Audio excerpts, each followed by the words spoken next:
What's going on, everybody? Welcome to the IndieQuest Awards 2024.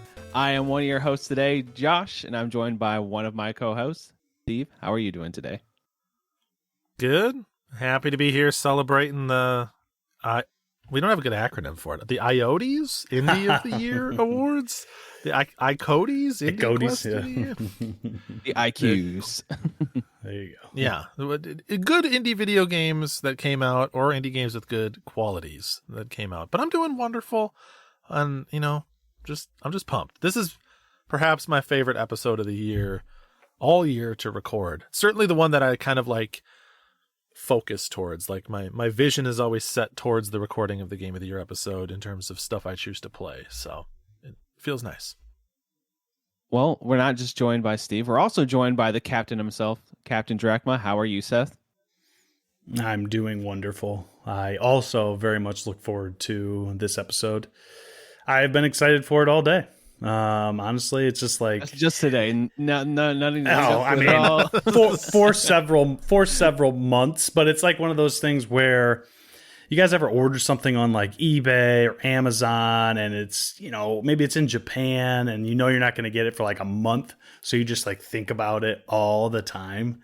That is the IndieQuest Game of the Year Awards for me, right? I've been thinking about this since December. I mean, I've been thinking about this for a long time, but December 1st is when you're like, oh man, we're almost there, right? So here we are, and I'm happy to be chatting about it with you fellas. Yeah, darn right. I think first off, I guess we can chit-chat about the holidays. How was your guys' holiday before we get into the awards here?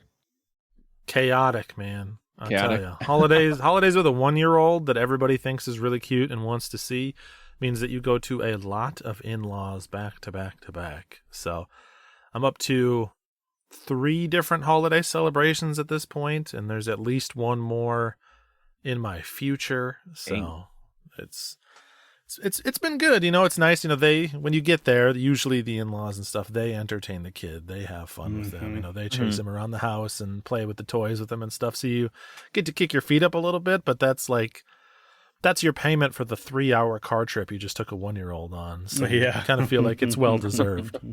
But yeah, great holiday so far. Very fun. What about you, Seth, buddy? I am at 2 holidays so far. So I went to my wife's grandma's and then went down to my wife's mom's. And then it's kind of nice, actually. My dad decided, I think it's a lot to do with my step siblings were unavailable until later. They live in the Columbus area of Ohio, but we're actually doing a mid-January celebration. My last one's mid-January too, yeah. I kind of love it. It's like, oh, okay, yeah. I've had my fill of Christmas right now. Everybody's gotten whatever they wanted and gave as much as they wanted to. And now we can kind of take that couple-week break and then kind of feel that again. I'm completely cool with that. So, yep. Stretches the holiday spirit just a little bit longer into the new year. Yep. Nice. What about you, Josh? Yeah, I had a little bit of a break here, I think it was 9 days total. It ends tomorrow, unfortunately. It is what it is. You got to go back to work sometime. Yeah. But we went to my family's place, which is about almost a 3-hour drive for us. But I decided to surprise my partner with a hotel the night before so we can not rush up there, see everybody for a few hours and rush back. It was more like, oh, let's wake up, get to my mom's house at 9, spend it the whole entire day there and actually help cook and, hang out with the family, talk and catch up, and then able to come back and do our own thing for Christmas. So it's pretty good. Heck yeah. Yeah. That's the way to do it. Nice and relaxing time. Yeah. My batteries are recharged somewhat. That's good. Yes. That's awesome. Yeah. Beautiful. Well, the holidays, unfortunately, are past us. It's time to talk about the IndieQuest Awards. Our 2024 award show. The way we like to do it is we come up with categories. I think we have 7 categories loosely. We'll explain that we probably going to have more than that going for once we get to one of these categories here. But we go around the table and we just talk about what our favorite thing for that category is. So if it's best indie game soundtrack, we'll each go around the room here, have a couple honorable mentions, and then tell the cast here what our winners are, and we discuss it. Good times. Yeah, I think it might be helpful just to list the categories off for people so they know what's coming. So Okay. in this episode, we're going to go through our indiest indie game of 2024, the best indie game we played for the first time in 2024. Now, for you guys, I don't know. For me, I took that to mean not a 2024 indie. It doesn't explicitly say that, but that's kind of the spirit of the category is, we bring stuff to the quest log of all ages. And so, what's our favorite indie we played from a past year? Also, the best indie soundtrack of 2024, the best indie art direction of 2024, I almost read my own category there. Ooh. And then we will do what we call host shout out. So basically, we've each brought 1, 2, 3 of our own categories, which is basically us putting our thumb on the scale and finding ways to talk about games that maybe didn't fit somewhere else. But I think I had some fun with mine. Hopefully you had some fun with yours. And then, of course, we'll round it out with each of our personal best indie games released in 2024. And as always, we conclude by sort of negotiating, bartering, swapping, and ultimately deciding on the show's 2024 indie game of the year. Every category up to that one, it's just kind of each of us bringing our own personal picks.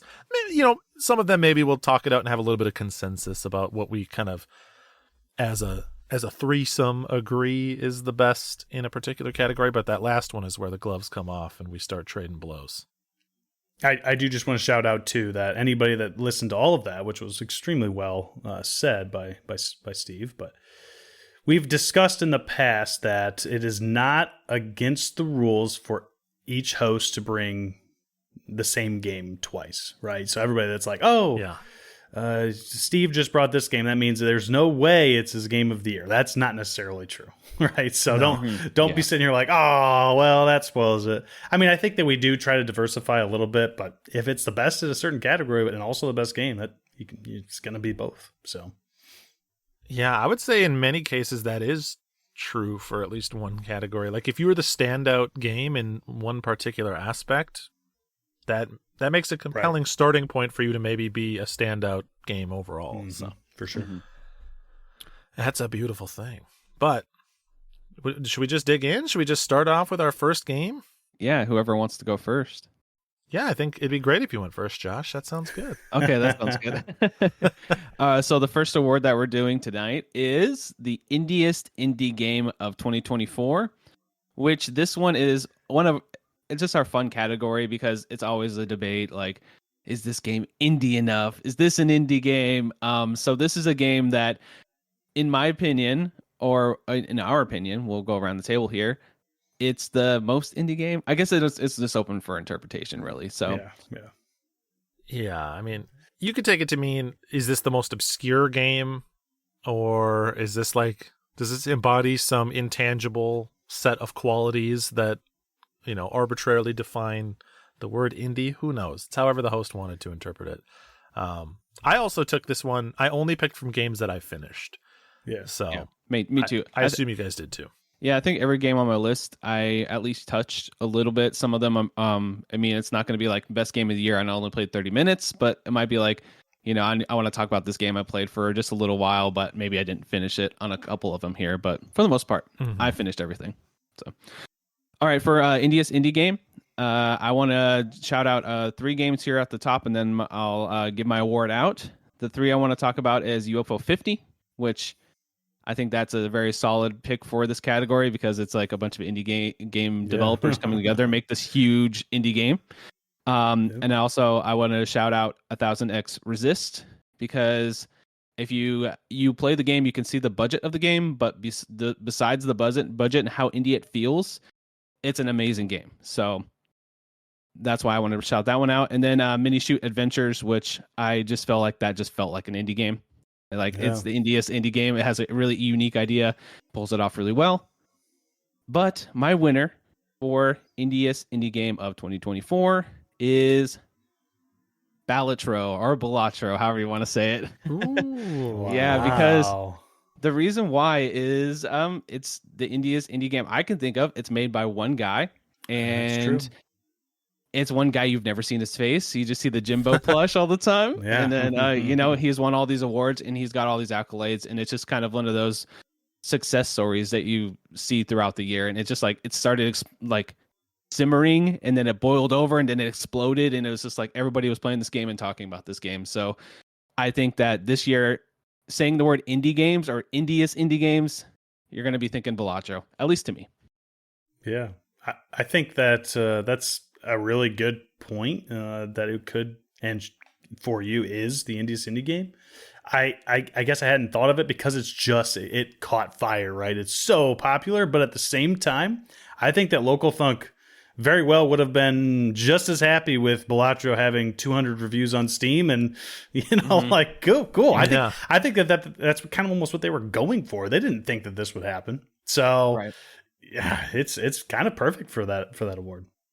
Yeah, that's like a hiding in plain sight type of deal, because you're sort of picking maybe the most popular and financially successful indie of the entire year, but it perfectly fits the spirit of the interpretation of the category, which is pretty awesome actually when you think about it. That's why I've said this 1,000 places, man. 2024 is the year for indies. Increasingly every year is for me, but like this year was dominated, I think, by good indie releases. So agreed. Makes total sense that you'd go with that. All right, I can go next for my indiest indie of 2024. I leaned this a little more towards what do I think was the most... What do I think the fewest people played that is worth playing? Usually this is a really easy category for me, because in a lot of previous years I've played and brought like Dreams games to the quest log, and it's like guaranteed auto win for that one. Like no one in my life has ever played a game in Dreams, so that's going to take it. But in this case, I didn't. So some of these might be a little more well known, but I think that they all stand in the spirit of the category. For my runners up, I have Groon, a game that we will certainly continue to talk about. Max Mustard, which is actually not technically, I don't think, a 2024 release. It might have been a 2024 or early 2024 release, but it was a 2024 release on the consoles that I played it. And since it wasn't winning the category, I didn't do too much research into looking. But it's a VR game, and so almost nobody plays VR games. One that I'm going to stick a pin in that one. I actually suspect that this may be Seth's winner, so I'm not going to reveal my last runner-up until a key moment where it may be relevant. But for the winner, I put Leap Year as my indiest indie game of 2024. It could have been between Leap Year and Groon, because for me, I feel like Sock Pop Collective was the, like, whatever you want to call them, the collective, the sort of pseudo publisher that was putting out some of the coolest like underground music equivalent of indie games, like the debut release on the record label type of deals. And these are the games that I felt like I was championing the most, sort of in our circles that we run in the Discord and stuff like that. These ones that I wanted to push more people towards, and that I think the fewest people had heard of when I suggested them to them. And of those two, I think Leap Year, maybe I only interpret this because I'm a little more enthusiastic about Groon, which is weird to put that one as the runner-up, but I think I maybe pushed Groon a little harder, so Leap Year by default ends up being the one that's a little bit more obscure and one that I'd like more people to check out. So if you guys didn't listen to the episode where we talked about Leap Year and are unaware of the game, Leap Year is a gated exploration where the fall damage that you take is cranked up so high that you die from your own natural jump height. And so you're navigating this Metroidvania style world, not even being able to jump and land back on the ground at your normal jump height. And then you're figuring out how to navigate with that restriction. And it actually ends up working really well and being very creative. So yeah, Leap Year, game that rules, very indie. Hope more people check it out. Awesome. I completely agree. Leap Year is a fantastic choice. This is not to dox him, I suppose, but did you guys see that map that Weedo threw up there that one day, how close he was to Sock Pop's like corporate office or whatever? Like, that's so cool. Yeah. Like, You could like walk there and knock on their door. Yeah, Like, seriously. How jealous am I right now? But no kidding. Fantastic choice. Sock Pop, we don't have a category for this, and I could have come up with something, but I'll just mention it now. Sock Pop is like the publisher that I discovered in 2024 that I'm like all in.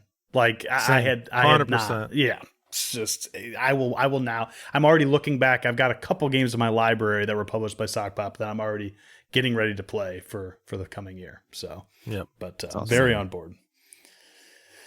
All right. My indiest indie game. So I think I follow a pattern similar to what both of you did. I typically look towards the obscure in terms of our little motto there, the indie and obscure, for this specific award. So for the longest time, it was between, and I'll say honorable mention, Leap Year is a fantastic choice. I didn't have that as an honorable mention, but I think that's very, very perfect for this award.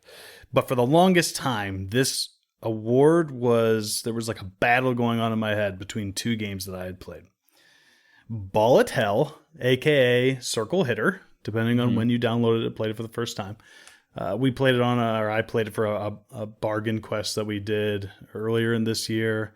And then everyone we know seemingly played it for a while as well. It's a score chasing shmup-ish bat hitting thing where you're just kind of using your cursor, and your cursor has a bat, and you hit projectiles back at the enemies that shoot them towards you that are going around in this circle around your character. And it's incredibly addictive. It's very fun. And then my other game that it was in competition with was Mimic Logic, which is a roguelite, or kind of almost roguelike, where all you're really doing is selecting chests based on which one you think is the mimic. So you don't want to pick the mimic so you don't die, but they tell you things, and that kind of reveals what their intentions are, right? And you have to figure out which one's lying, which one's telling the truth.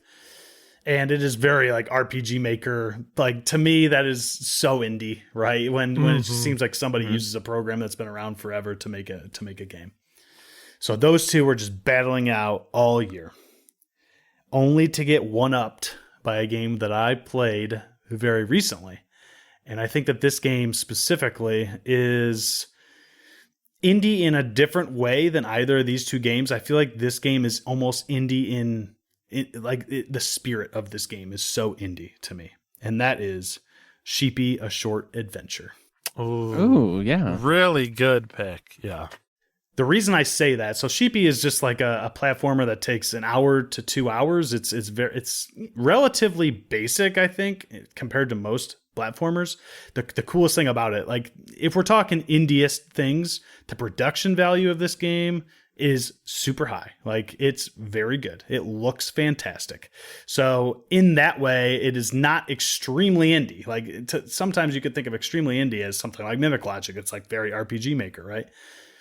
The reason I say this is indiest indie is because it is 100% and totally free to own. Mm-hmm. They put so much effort into this, and so much of what I kind of in my mind define as indie is when you just put passion into something that you love and then you put it out to the world for everyone to enjoy. That is the spirit of indie for me. Mm-hmm. So that's why Sheepy gets that award. Yeah. And they went the distance on that one. I mean, that game looks so good. Maybe they'll come back for Art Direction. I don't know. Yeah. But like, you would expect a game to be free where you would think, oh, this looks nice. You know, they definitely have a cool style, and I could see, you know, if they charged for this and sort of fleshed it out, how it would really look good and sing. But it just looks honestly better than a lot of pixel art games that do charge for their game. So that I don't know. I'm almost mad that they did put it up for free. Like, for the love of God, charge $5 for this. You deserve to get paid. It's so freaking good. I kind of kept waiting for the other shoe to drop, and it sort of does. There's some absolute jank in that game, but for me, it was almost kind of fun jank. Like, there's a boss fight in that game where I had died at a section beyond the boss fight, and I must have died right in the right way, where the boss reincarnated as I was scaling upwards. And so the boss was chasing me in a place that he should not have been chasing me. But like, that's also super indie. Like, give me some bugs. Like, heck yeah. Because you just don't have the QA to fix some of that stuff. Like, so that's cool. Like, in the spirit of that, so I actually did, in terms of like jank, I had some problems with the game hitching really bad, and it turns out all I needed to do was just not run it in full screen. I had to run it in windowed mode. Okay. And I found a Steam forum where someone was having the same problem when I was like researching what to do about it. And the developer of the game had commented in that Steam forum, and they just said, "Yeah, man, game's free, and I didn't optimize it hardly at all. So do what you can to get it to run." Yeah. So I was like, when I saw that, normally if it was any other company or someone charged for their game, I'd be a little bit turned off by that. But I saw that, and I was like, you're right. Mad That's props. fair. Yeah. Kudos. Yes. You tell me. Yeah. No, it was that game for me. It was like, it says unsupported on Steam Deck, and I'm like, no, I'm gonna get it to work. I'm gonna just try every little method I can, and I got that mother effort to work. Heck yeah. So yeah, it had some hitches. It has a little jank, but like I agree with you. Like that is. Man, I didn't even consider that for this category, but hey, we kind of ran the gamut on all three of our picks here. I feel like absolutely. So that's awesome. Yeah, I feel like each of us could just convince each other of why it deserves it. That's why I love this. It allows us to have a little bit of monologue and like, here's why this deserves to be in this category or win this award. So I kind of love that category for that. Yeah, totally. To be clear, my runner-up was Ball at Hell. That was the one that I thought nice. go with. Yeah. But that Sheepy's a great pick. Great game, everyone. And every single person listening to this can afford it. So yes, go play it. Right. All right. Well, I guess. All right. Yeah, go ahead and jump in the second category here. I guess I'm first on the thing here. Take us away. Best indie game you played for the first time in 2024. Ooh.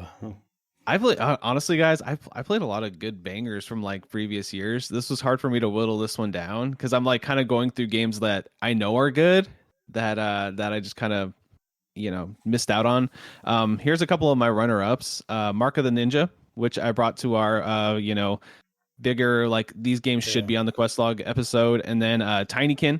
I didn't play that till this year. I really loved that. A really amazing 3D platformer. Kingdom 2 Crowns, which is a game I just saw in passing and just ended up just devouring it in a few weekends with my partner and just loved every minute of it. But I feel like this one's pretty obvious for my winner because I waited so long to play it and just loved every second of it too. It's Hollow Knight. Pretty easy to know that was going to win my category. Everybody, what hasn't been said about Hollow Knight, right? It's an incredible experience. It's one of those ones where occasionally you feel like you're bashing your head against the wall, but if you think of it just a little differently or try just a slightly different approach, you'll get through it. And when you do, it just feels so satisfying. And, amazing world to explore, great combat, and even like a pretty interesting story too. I just love the art style of everything about that game. It's just one of the best games I've maybe ever played. So, yeah. So, yeah, we obviously have a group chat in Discord where we're always going back and forth with each other. And as Josh was playing this, he was like kind of live tweeting his experience to us. And he started out feeling very positive. He's like, this game's really good. I see the hype. And then every like message that followed was just increasingly down the rabbit hole, increasingly like, oh, damn. Oh, damn. Oh, damn, guys. Yeah. We're just nodding along like, yep. That's told you that goes. We've been saying it. Yeah. my favorite Josh realization about Hollow Knight was when he was like, I remember you bringing Bo, Path of the Teal Lotus, Josh, and you're like, this is a really good game. And we were like, I think that one's just kind of like Hollow Knight. And you're like, oh yeah, well maybe I would like Hollow Knight. And you're like, Hollow Knight's just a better Bo, Path of the Teal Lotus. Like, yeah, basically. Yeah, it is. I mean, I haven't played Bo, but I imagine that the majority of most games try to mimic that style at this point, right? So, yeah. Josh out here like, no, Gianna Sisters is amazing, you guys, and I'm like, wait till you try this game called Mario Bros. It's gonna knock your socks off. Pretty much. Hey, I mean, Bo's a good game. I would recommend anybody playing it, but maybe play Hollow Knight first, if you haven't. Awesome. All right, Steve, what's yours? Too true. All right. This was actually, I would say that this was more of a 2024 focused year for me. So I don't have as many runner-ups as some of the other categories. I also specifically excluded games, of course, that I've already played in the past. So I replayed a lot of games I really like for either Polykill Bingo or going for a platinum trophy or something like that. So if I was bringing in old faves that I replayed, I'd have Firewatch on this list, Sayonara Wild Hearts on this list, What Remains of Edith Finch on this list. I replayed all those this year. But in terms of new games that I finished in particular, which is relevant for one of my runner-ups, first one I have is Severed, which is the like first-person dungeon crawler RPG by Drinkbox. I was really surprised because, I mean, I've gone on this show and others as not a hater of Guacamelee, but like I'm kind of lukewarm on Guacamelee. I think it's just simply good, which to a lot of people feels like I'm insulting it. It's a fine score. It's a fine video game. Happy to see it get played. But Severed, I feel like, is clear and away their standout title. I love that game. I was super addicted to it. I played it on the Vita, which always kind of gives it a 1 or 2 point bump because I'm a Vita enthusiast, and it plays so well. It was clearly made for the Vita with the way that you're like swiping your finger to do combat and stuff like that. So really great game. Everyone go check out Severed, please. The other runner-up I want to give a shout out to is one that some of us played together, and that is Jamestown Plus, the scrolling shoot 'em up. So we played this at Polycon. It's a 4-player scrolling shooter. I had played Jamestown when it first came out back in like 2013 or whatever, but I just played it like once through, kind of credit fed, and played it as a single player experience. Entirely different game, entirely different experience when you're playing it multiplayer, and it works really well. Like they have fine-tuned the like amount of time that you're dead before someone else can come in and revive you to make things really tense, really stressful, and to make the game readable enough. Like it's still pretty damn chaotic and hard to read the screen sometimes before people's shots firing everywhere, but it worked a lot better than I thought, and it was a blast. Plus, it was definitely, if I had a category for like biggest pop-off of the year, it was definitely when we finished Jamestown Plus, because that room erupted. Oh, so I was there. I was there for that. And then I think by the time we were finished, 6 of us had played that game. Like we were kind of rotating the controller between different people. Like it was kind of cool. And we have an iconic picture of all of us being, being excited and, thumbsing up the camera afterwards. To me, I feel like that is one of those shmups that maybe this isn't true, but I have to believe that game was designed with co-op in mind. I mean, there's up to 4-player co-op. Like you probably think that's the case. So if anybody out there has played Jamestown, find yourself 3 friends and play it again, because the single player experience I imagine is like, oh, I'm playing a shmup. But the 4-player experience is like, wow, like you're communicating, you're coordinating, like you're trying to figure out, okay, this is about to happen. Okay, I'm almost back, and like it's almost shmup strategy in a way. Like it's cool. Yeah, you're having like one person you'll be saying this stuff like in little snippets back and forth to each other. One person will be kind of like towards the bottom of the screen, staying in the safer bullet patterns, just trying to be kind of the anchor to stay alive. And someone else will be taking the way riskier play to like go up and hit a different enemy or a different part of the boss or get a different power up. It's a really good back and forth. So it was very, very close to being my number one. Honestly, probably the main reason I didn't put it at my winning spot is just because I had technically played the game before. But my winner of the best indie I played for the first time is Void Stranger. Nice. So this is Steve S. game right here. Like if you are aware of the types of things that that grease my gears, I guess, in an indie game, you'll like Void Stranger quite a bit. It is, at first glance, a relatively difficult black and white Game Boy style Sokoban puzzle game.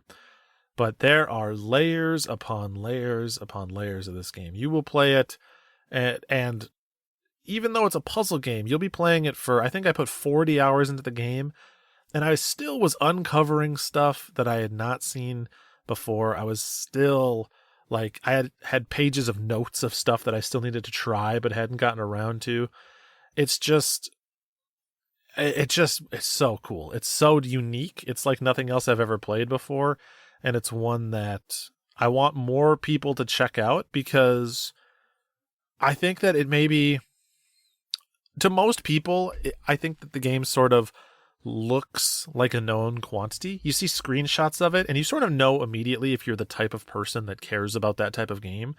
But I think there's a lot more people that would enjoy this that aren't necessarily just puzzle perverts. Like there's legitimate, like there's narrative, there's like strong character building and like lore and really intelligent mechanics and creative secrets and just tons of little mysteries to uncover. So it is a very densely packed game, and definitely one worth checking out. And I would also be remiss not to mention that it is a brutal game. It is really freaking unforgiving. It is really harsh, and it does not respect your time. So just be ready to get beaten down a bit. If you want to hear me talk about this game for like 2 hours, I guested on the Tales from the Backlog podcast that Dave Jackson puts out. So go look up that episode. Also go check out that podcast. Dave does great work. And we go into excruciating detail, spoilers and non-spoilers, talking about the game. So you can hear like really minute opinions. But yeah, even if it was like it chafed me a little bit, I still left it like very enthusiastic and wanting more. And it's, maybe I'm going back to an abusive relationship a little bit, but it stuck with me enough to take the winning spot. I remember you starting that on stream, Steve, and it seemed like, oh, this is a fun little like Sokoban puzzle game that, you know, maybe you stream now and then either you maybe stream one more time and wrap it up, or play it offline for a few hours.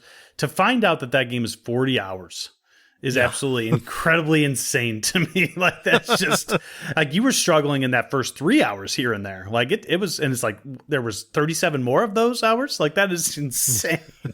But yeah.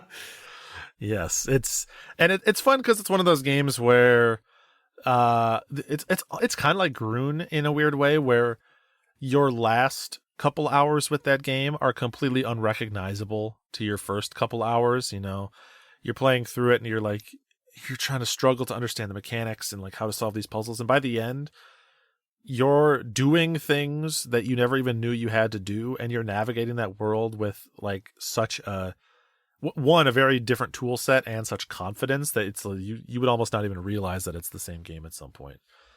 Even though it always is the same game, it doesn't like fully do like a genre bait and switch or anything. It's always a puzzle game, but it's just really varied. Yeah, so go play Void Stranger. All right. Now on to my indie game that I played for the first time in 2024. I call this my game of 2024, not from 2024. That's what I write on my my sheet. So I do not pick anything from 2024 either. So this one really, I also heavily, and maybe to some listeners' chagrin, I suppose, I very heavily played 2024 games this year. I need to maybe vary a little bit more next year so that I can, have a more rounded experience. And before the last couple of years, and before I was like big into like GOTY, I would play everything. But so maybe I need to get back to that, especially in the first couple of months. But played a lot of 2024 games. So this one really came down to two different games. I played several more than just two indies from before 2024, but this was like everybody else was amateur, and then I got two pros at the top. So this game, or this award, came down to Cuphead and Inscription. Ooh. Oof. Very, very high-end indie games, right? So Inscription, I played on a second opinion at the beginning of the year because Steve recommended it to me personally when he brought it here to IndieQuest in 2023. And fun fact, Inscription won this award for Steve last year. So that's... I didn't even remember that. That's interesting. That's awesome. Cuphead. So I brought both of these games to special episodes, I guess. So Cuphead, I brought to, like Josh did, for Mark of the Ninja, right? Mm-hmm. To the like, why aren't these games on the quest log episode? So that's where Cuphead came. Both are very, very different types of experiences. Cuphead is, as most people probably know, is like a run and gun bullet hell in a lot of ways, where you're dodging and dying a lot, right? And Inscription is a inscription. game. So like it's without revealing a whole lot about Inscription, it's kind of like a puzzle box room, escape room type thing for a little bit, and then it's also a deck building roguelite. But then it also goes places that you just can't even imagine, and that's all I'll say. So those are the two games that I'd choose from. Now, if anybody remembers back to that second opinion, I shouted from the rooftops about Inscription. I absolutely love that game. But I also love Cuphead. This one was so hard. Like, Cuphead is also so good and was such a great experience. Also very fun co-op. Played that for an hour or two with our pal Steve. True. This one was so difficult for me. But I feel like you're still deciding right now. I feel like you're stalling as you figure it out in your head. Vamping. I had to give it to one of them, and it's probably going to piss a lot of people off, but I had to, for the second year in a row, give Inscription the nod for this award. Okay, Inscription is just, while Cuphead is absolutely groundbreaking for visuals, for gameplay even. I mean, there's a lot of games that have had Cuphead's style of gameplay. Cuphead manages to mix the visuals with that gameplay so perfectly. There's probably never a game that will do that again, unless it's Cuphead 2, to be completely honest. Like, there have been companies who have tried, and you have to be so good at doing that old cartoon style that if you do it not quite as well, it just looks like a cheap knockoff. So Cuphead, incredible. But Inscription, to me, and I know there's other games out there, but Inscription is such a one-of-a-kind experience that I just couldn't, in good consciousness, give it to Cuphead over Inscription. Inscription, I mentioned on the episode that we talked about it for the second time and spoiled things about it at the end, is just this absolutely incredible experience and is specifically tailored to a lot of interests that I have. So that's why, at the end of the day, I had to go with Inscription. One of my favorite games of all time. I feel like that just makes good sense. I feel like almost any time someone plays Inscription outside of that year, it's at least going to hit the runner-ups. It's certainly in contention because it's just such a strong game. So that means I need to play it and then bring it next year for mine, right? Yep, we got to do the trifecta. I was hopeful that Steve would somehow get around to playing Death's Door and then not have too much pride to give Death's Door this award, because that would have been 3 years in a row that Death's Door won this award by a host on this show. But oh well, we'll just have to skip a year. Oh, 3 for 4, not bad. I know this is a lot of people's favorite category. The next one is Best Indie Game Soundtrack of 2024. You know, music that moved us and that we loved throughout the year. This one was kind of hard for me to narrow it down, and I'm gonna do one on an honorable mention. I haven't really played much of the game. Hopefully that's okay for you guys, because that's the one I was talking about. So I did play like 30 minutes of Crypt Custodian, but I really like the OST, and the reason why I know the OST is editing IndieQuest episodes and grabbing the music for that episode. And I started listening to the music, and then I listen to that music all the time, and I haven't really played the game that much. It's just one I really want to get to, you know. So that one, I wanted to shout that one out for sure. I wanted to shout out Balatro, just for the main theme, the jingle that gets stuck in your head forever, and it's just amazing. I just had to shout it out because the theme's so good. And then the other one I want to give a quick mention to is Yellow Taxi Goes Vroom, which is basically N64 OST on crack, I guess. You know, just every genre you could think of from the Super Mario 64 in that era of video game, there's a song for that in that soundtrack, and it's just a banger. All the songs in there.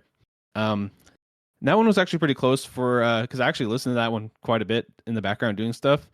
But the one that really hits me the most is the soundtrack to the game Neva, and that's my winner for my best OST of the year.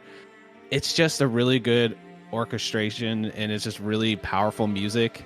There's a moment in the game that goes with one of the songs, and every time that song plays, I can feel the emotion in that moment of the game, you know, every single time. So it hit me really, really hard, and I just think the music in it is just incredible. That game, all in all, is incredible. It's just a really beautiful game, plays really well, has simple but fun combat, very emotional story, which has a great message, and yeah, just an awesome game. So that's my winner for my best OST.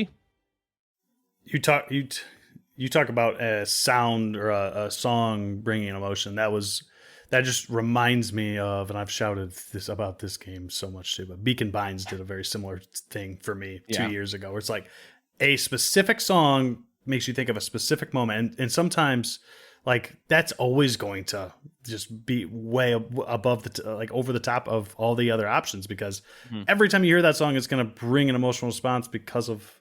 And when the gameplay and soundtrack work so well together, like that's just incredible. It's what you want. So yeah, you try to imagine playing a game like Neva muted, and it just would, right, not nearly be the same, right? Like that music is so important to the entire vibe, the entire tone of that game. Yeah, and it's one that, like, if I'm just like, feeling a little emo boy and I want some like really good like emotional music, I will pop that on, just like kind of have that just in the background as I'm like, doing dishes or whatever, doing household chores or working, driving, whatever. But it's just been one of those, like, gives me a moment of peace listening to that soundtrack. So I definitely wanted to give it the shout out. Yeah, that's very, very deserving. Good pull, buddy. I like that game. Good video game. Mm-hmm. All right. Well, it's a good year for video game music. I enjoyed my time with it. Those that saw my Game of the Year stream will already know my pick for this category. However, I do have a couple of runner-ups. First off, Crypt Custodian, a late arrival to my runner-up list, and I got to give a shout-out to our boy Captain Drachma for nudging me to do it. I just happened to have the time to squeeze kind of one last 2024 game in. And I would say that, pretty much everything about Crypt Custodian is great. It's a pretty standout game. But I think that the music is probably one of the best parts of that game, if not the best part. Just like there's no bad tracks really. And it's very different to what you'd expect other like gated exploration soundtracks to be. A lot of it is not super like high tempo. It's not super energetic. It's pretty chill, which that's a pace that I quite enjoy. Another runner-up is the soundtrack for 1,000 Times Resist. Mm-hmm. That one is a little more simple. This is like the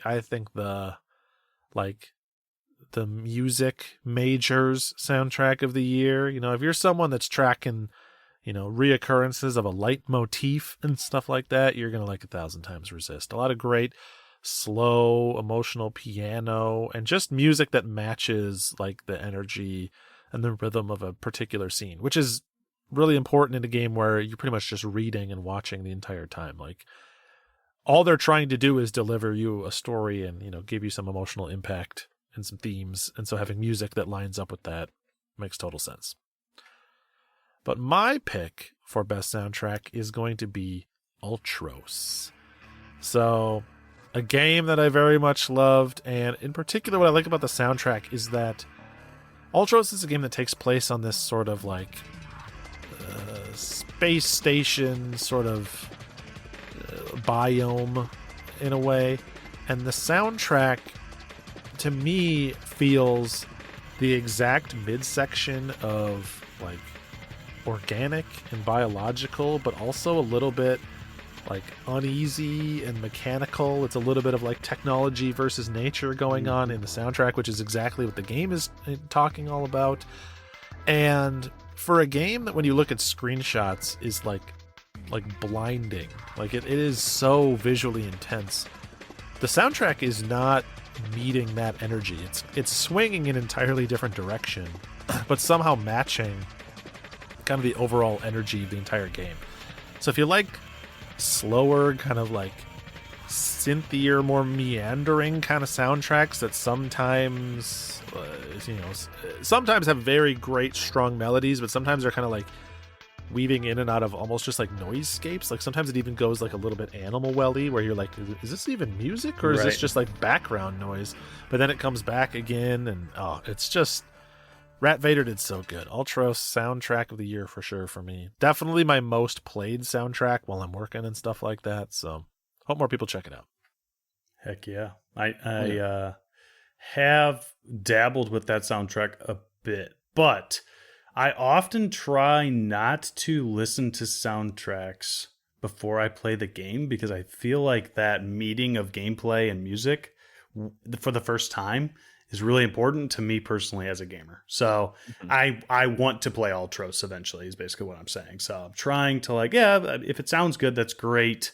I just want that to all come together at once. So happy to hear that it sounds so good. Great. That'd be a great one to see you bring to a second opinion. Second opinion. All right. I'll put that on the list. All right. Josh. Mm-hmm. I didn't know if I cut you off. Were you going to say anything else about Ultros? Nope. I was just grinning at you guys, Okay. I was on my screen here. I just got to give you a good old grin. All right. I suppose that means that I'm up for best soundtrack of 2024. Lots of good music, as Steve said. Couple shout outs before I get to the top one. I don't have this on my honorable mention list, but Steve mentioned it and it made me think of different moments that I thought of this music, even though it's extremely sparse. So I'm going to give one honorable mention to Animal Well. There's not really music in Animal Well in most sections, but in terms of sound design, it's incredible. They know exactly when to bring in a little bit of whether it's an animal, a bird of some type cooing off in the distance, or when you make it to a save room and that music starts playing, even down to on PS5, lots of games do this, but when you scroll over the image of when you're going to select the game to start playing, some games, especially more popular games, will play some music from the game, right? Animal Well doesn't really have music, but when you do that with Animal Well, there's this haunting melody that plays that just is so Animal Well. And so, I have to give Animal Well a shout out, even though it doesn't really have all that much music. Yeah. If this was best hollow echoing water drop sound of the year, no contest. No contest. All right. Now to the real honorable mentions. I'm going to give a shout out to Kato, Buttered Cat, because I feel like it just does such a good job of having music that doesn't interrupt interrupt you when you're thinking of what you need to do next in a puzzle platformer such as Kato.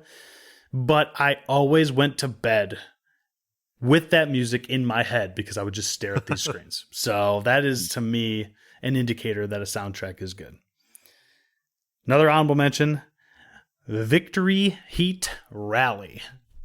That's if you're not into racing games, I know I just said I don't typically listen to soundtracks before I play games.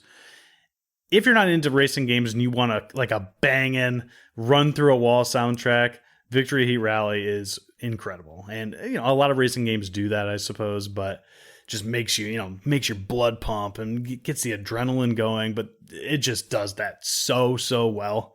Have to give it a shout out here. It nearly edged out the top game just because of a couple songs that are in that where I would just, you're racing and you're just you're just so into it. It just does such a good job. Speaking of gameplay and music working well together. But I have clearly omitted a specific game that Steve just mentioned as well. My soundtrack of this year is Crypt Custodian. Awesome. I have listened to this soundtrack so much throughout the year while I'm working. I did not play Ultros, so possibly Ultros is would have the leg up, but of course music is all about taste too, right? Just Crypt Custodian, just if you want a zen vibe, it's maybe, I don't know if there's a better soundtrack out there that just does that as well as Crypt Custodian does, but it also puts music out when you go into certain sections of that game that make you prepare you for what you're about to witness or play, right? There's specifically a section that has a lot of fog and is kind of spooky, and the music in that section is so good and so haunting in a way, right? So it's not really trying to make you feel good, even though it is mellow. It's not really trying to make you feel good. It's kind of trying to make you feel a little anxious. but at the same time is still so calm, and it just does things with music that so many other games that I experienced this year just can't hold a candle to. So Crypt Custodian is my soundtrack of 2024. Incredible choice. Very, very close to being mine as well. Good pick. Also, shout out to Balatro for best game with only one song in it of the year. Agreed. Yeah, I had to mention that too. I was just like, dude, you know that as soon as you play a little bit of Balatro, that song's just in your head. It's just ingrained. Yeah. Forever. I can hear it right now. Yeah. All right. Next category for the IndieQuest Awards is Best Art Direction of 2024. This one, I feel like we all pretty much agree. It's like, it doesn't matter the art style. It's just what is the best graphics. When you look at this game, this game look good. The best look good game, right? Basically. Yeah. This one's really hard to do because like, do I want to do out of left field pick for this one just to shout something out? This is the category to do it, right? Kind of. But anyway, I have a few shout outs, honorable mentions here at the top. I want to shout out Neva. It's not my winner, which that's surprising. That's a beautiful game. Yeah. Just a stunning, beautiful hand-drawn game. I just love the way it looks. It's pretty much one of the main reasons you play the game. It looks so amazing. The other one I want to shout out for honorable mention is Mouthwashing. I just think that really has a cool, like, grimy, like, of course it uses like the 90s polygonal look to all the characters and stuff. I just think they pull that look off and then use it to their advantage to just have a really eerie feeling game. Awesome game too. I think that's one, if you have a couple hours, you should check out. The other one I want to shout out for honorable mention is Botany Manor. And I just think that game is just very pleasant, nice, cozy, nothing going on really in that game. You're just kind of planting some flowers and the graphics match it. It's just beautiful and just a nice game to play through, Yeah, good Paul. But I think all in all, the one I kept going back to in my head for like the best game that has the best art direction. So when you look at this game, it's a very distinct look, and it's something that, as soon as you see a screenshot, you're like, okay, that's that game, and they pull it off in such a good way. And my pick for best art direction is Animal Well. That CRT look, I just think the way they do the colors, I just think it's creepy and it's cute, and it has it's just every time you look at a different area, it's beautiful in its own way. And then also like the way the map is designed and things plays in part to all the secretive elements of the game, which is also really cool. So I think I had to give it a shout out, and I think it deserves it. I think it's just one of the best looking games of the year. I think that's a great choice based on what you said, right? I played Animal Well this year purely because of what it looked like. That's why I wanted to. I knew nothing about Animal Well other than I see what it looks like.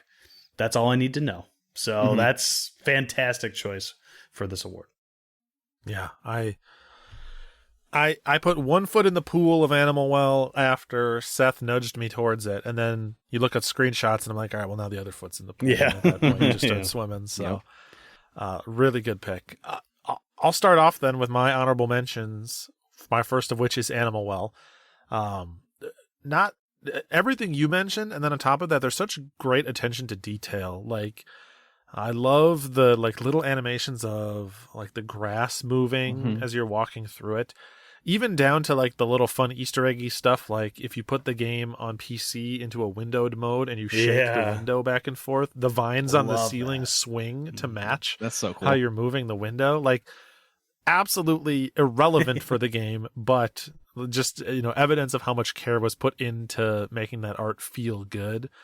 The way that they do like the like vapor smoke effects in that game looks so unique, so different to anything else. So yeah, Animal Well, absolutely gorgeous game, incredibly strong choice for this pick. Almost was my winner. In fact, there was a time I've swapped my category around on this one a couple times, and Animal Well was sitting at the number one spot for a while. Other runner-ups, Dungeons of Hinterberg. I feel like every art direction of the year has to have one solid cel-shaded or cel-shaded adjacent game in there. Dungeons of Hinterberg was that for me. Great colors, really bright, vivid, super smooth, just looked natural. The way that the like letters or the numbers that represent how much damage your attacks do are kind of like 3D objects that chunk out of your weapon and like fly off and dissipate. Looks really good. All the different biomes look really unique, and none of them look drab or uninteresting. Even like when you're exploring inside of caves and stuff, and like metal-y kind of warehouse type locations, it all still looks good. So really great game. Ultros, game I've already talked about, but in terms of most art of the year, that's definitely Ultros. It's art direction with the contrast cranked to the absolute maximum. It's so good that it's actually overwhelming, and some people can't play the game because of how intense the art direction is, but there's no denying that it is incredibly unique. There's not a single other game out there that looks like Ultros, which is really hard to do by the time we hit 2024. Like, that's true. I don't know if you know, but most of the art styles have been used by now. So, yeah, just a real. I think that for a lot of people, Ultros is an art first kind of game, and so very fitting. But I ultimately gave my runner up to something that feels a little more personal to me, or my runner up, my winner, to something that feels a little more personal to me. I'm going art direction of 2024, UFO 50. Oh, wow. Oh, So, yeah. not only does UFO 50 have great pixel art, like it looks gorgeous, they have to represent so many different genres, and all of them look good. There's not any game where you're like, oh, this looks kind of ugly. Like, they have good looking sports games, good looking scrolling shooters, good looking platformers. All of them feel not only do they look good, but they feel cohesive to like a consistent, not even necessarily art style, but to a consistent set of boundaries, because all of the games in UFO 50 are being played on an imaginary piece of hardware. And so all of them have to kind of like look like they make sense next to one another. But the thing that really pushes it over the edge to me, and why I gave it my winner, is, you know, this fake system, the LX in UFO 50, you know, theoretically came out kind of like in between the NES and Super Nintendo in terms of like lifespan. Like, it's kind of like early 80s to I think like 1990, 91, somewhere in there. And not only are they consistent with all those genres and to the hardware, but you also see the progression of like the fake artists getting better at utilizing the hardware as the games go on. The games that are, you know, tagged as later years are like faster scrolling, have more sprites on screen, run smoother in a way that feels very true to like the actual NES. You know, you look at Mario 1 and you compare it to Mario 3 and you're like, damn, they really figured out the NES by the end. And it's the same way when you watch UFO 50. You play some of those early games, like Barumba or something like that. And then you go play one of the later ones and you're like, wow, these people really figured out how to get like every ounce out of this hardware. And that is something I didn't even know like I needed from this game, but I was so impressed when I saw it, and is like such an obvious example of the attention to detail and the level of care they put into this idea when it could have just been like a 50 game compilation and call it. Like they went the extra mile. And so, yeah, I got to give it to UFO 50 for trying so dang hard. Yeah, the fact that they were knowingly and actively limiting themselves for the first few games. And like, this game's on PC. This game, a PC these days can run the newest version of Flight Simulator. So like, this is nothing compared to that.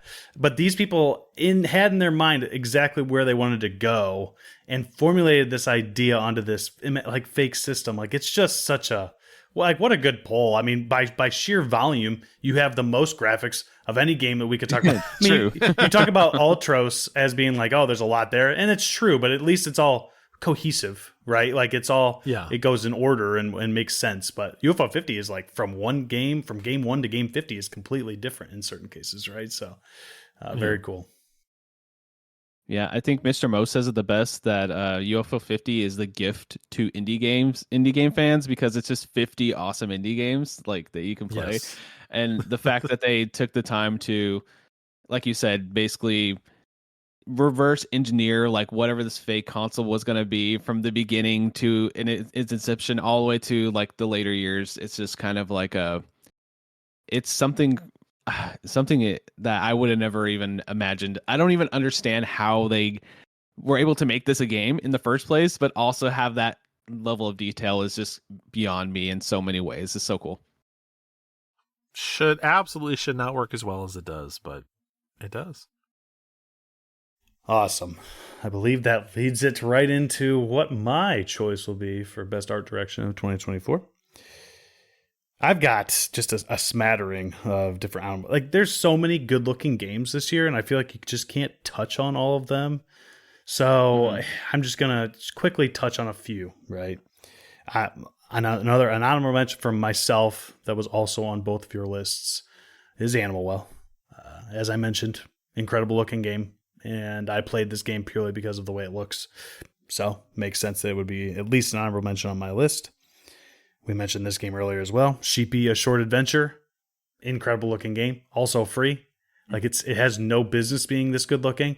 You think that you're going to get into a free game and it's probably going to play good. There's plenty of free games that play good, right? But the way that Sheepy moves, the different animations that happen, like when you're idle, I mean, there's just so much that happens in this game that doesn't need to be there for this completely free game. So Sheepy, so good. And then beyond that, obviously just the backgrounds, the way the backgrounds look. It's just, if Animal Well, if in a year that Animal Well is not part of my list, Sheepy's probably the best pixel art game of the year, right? Like Animal Well is just Animal Well, right? So, and I actually flipped this one very late. I had a different game as my pick, so read into that as you may. But my last honorable mention is Last Time I Saw You, a game that I just wrapped up a few days ago in doing my homework for this show. It is just an incredible cartoon-based game, right? It's not cartoony in the way that Cuphead is cartoony, but at first, you kind of go into this game and you think, I see what it's trying to do. And the character animates in kind of a strange way, right? It seems like the character is skipping frames a little bit as you're playing. But once you just start to like focus on what is going on, what your character is doing, and how they're interacting with the other NPCs, and then especially when you start looking at these backgrounds, it is just a breathtaking game. It is very, very good looking. So nearly won the award for Best Art Direction for me. But I have to give it to a game that neither of you mentioned, so I wonder if you'll balk at this a little bit. And it's fine if you do. In terms of games that I played outside of Animal Well purely because of what they look like, there is only one. And I knew going into this game that it was not a genre that I gravitate towards at all. But the game looked so good in the trailers that I was like, I'll take a shot at it. And that is Groon. Oh, Okay. This was very close to making an honorable mention for me. I respect this because it's a very unique art style. I don't even know how to place it. It's sort of PS1, but also something else. Yeah. Groon has such a weird like filter over it all the time that like when it's daytime, it really makes you feel like everything is okay, right? But as it starts to get towards night, like obviously it's going to get dark, but everything that they do with this like weird filter that goes over the screen, like this, I think on the episode that we brought it, I called it like ultraviolet weirdness. I don't know what it is, but it makes you feel uneasy when you're supposed to feel uneasy in this like normal world that you're mostly gardening, right? And the fact that they were able to do that is just incredible to me. Like if they take that away, it almost just kind of looks like PS1 game or like Minecraft or something like that. It kind of looks that way, but that filter does so much for me. And then on top of that, there's these like wacky NPC designs that are just weird, right? And I was so into that. And part of the reason I'm into Sock Pop and everything that this specific developer has done and will be doing is because of the art style, because of this graphical design that he uses, right? So I'm just really into it. And that's why I ended up wanting to play this game at all, even though it's, like I said, not something that I would typically gravitate towards. And I'm happy I did because it is an absolutely incredible game and was a very fun experience. Yeah. I respect the decision. I did my homework. I played through this since last time. Yeah. Really enjoyed my time with. Is it Grun or Grun? Did we decide that? Is it Grun, Grun? I don't know. I, in my head, I always read it Grun, and then I've heard Grun, and I've said Grun, so I have no idea. But it doesn't matter. Initially, I thought it was Grun. Uh-huh. And then in my head, I would always hear that guy that says like "run dun dun dun dun dun," but instead it would be like "grun dun dun dun dun dun." dun. But I think it's Grun because I think that's how they pronounce it in like the Dutch language. I think so. Okay, that makes sense.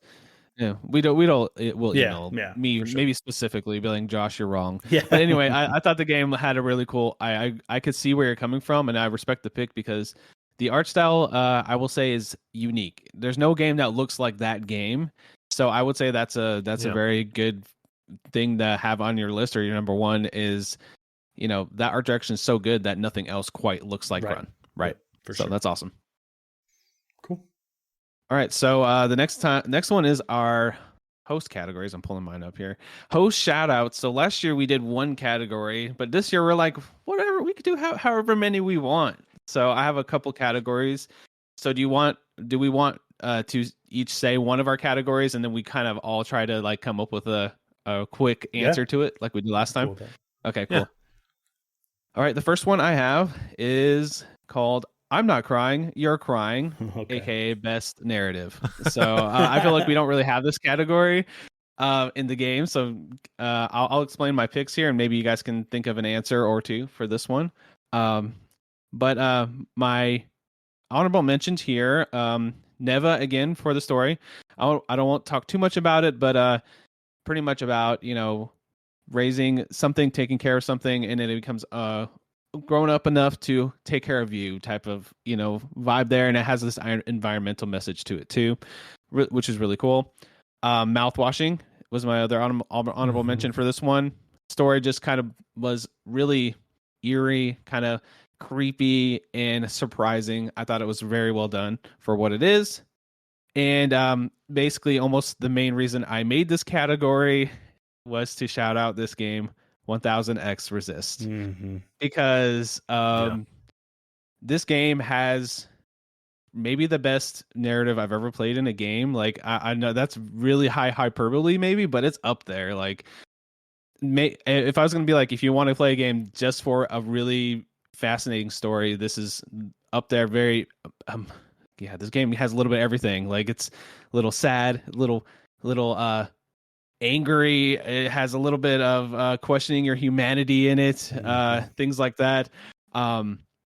Every single time something else happened in the story, I was kind of like unsure of what was going on. They answered it and then some, and then they would even give me a better answer than I would have ever hoped for, which is what you want from a game that has so much mystery behind it. This game made me cry. I thought it was very moving near the end of it, when everything started coalescing to like the final moments of the game. And I just this one was one I just decided like I'm gonna play this during the break. I've heard a lot of good things about it, and I just started playing it and couldn't put it down, and really, really love the story. So had to shout it out. Yeah, that would win that category for me too, 100%. That game is just a ridiculous triumph of having like 20 different themes and ideas that it's toying with, and having them all somehow mesh together really well. And something that blows my mind about that game is that they developed it, and this is like almost never how video games get developed it, but the game is split up into chapters. It's like, I won't spoil how many there are, but there's a handful of chapters in the game. And they actually developed that game starting from the beginning, chapter by chapter by chapter. Like they would finish a chapter and not even necessarily know exactly where it was going to go, and then start working on the next chapter. So they developed it the way that we like watch Netflix shows, where there was like a cliffhanger at the end, and then they were figuring it out. So for them to do it that way, and for like them to not lose plot threads, or for them to have like meaningful, consistent like callbacks and themes and storylines that play off of each other so well, is like 10 times more impressive, because it seems like they're setting themselves up for failure, but they pulled it out. Might even be 1,000 times more impressive. Yeah, I just want one quick thing. Just you saying that, there's like one callback I can think of that's like near the end of the game that they introduced at the first chapter that I'm like, maybe that wasn't even planned the entire time, and that even makes that moment even more powerful just because of what the story themes are. That's awesome. All right. Yeah, really cool. Okay, so do you want my pick for this category, or do you want my next category? I haven't even said my pick for this category. But we all want to give a pick for this category. Yeah. Right? All right. Mm-hmm. Yeah, I think so. Okay. I would for sure give it to 1,000 Times Resist then. Yeah, okay. Absolutely. I would give a little shout out to a game that not a lot of people are talking about the story, which is Lorelei and the Laser Eyes. Yeah. That's got like a weird story going on. It's in some ways it's kind of hard to follow, but it's got some really interesting ideas. So I would basically have the exact same list that Josh gave, but like if I was going to add one in there, that and or Ultros would be the two I would toss in as well. But yeah, those are my picks. What about you, Seth? This is tough for me because I didn't play a tearjerker this year. I didn't really play a lot of games that were like super story focused, I'm now realizing, which I guess is sort of me in a lot of ways, but I do love some story in my games. I wanted to say as a joke, Buckshot Roulette, but it's like, if I said that, it's just, yeah. So he's giving it to Cato Buttered Cake. Yeah. I will give this, I think, a sneaky good narrative in a game that I played this year is Another Crab's Treasure. Because you usually go into Souls-likes and you're thinking like, oh, I'm going to have to, the Dark Souls thing is in order to figure anything out, I'm either going to have to watch Vadi Vidya or I'm going to have to read through every description of every item that I've ever gotten and try to piece everything together to try to figure out what's going on here. That is not the way that Another Crab's Treasure does it. And at first you think, oh, this is going to be super cartoony and like kiddie because that's kind of the art style. But no, like it's pretty serious. You actually feel for the character a lot as you go through.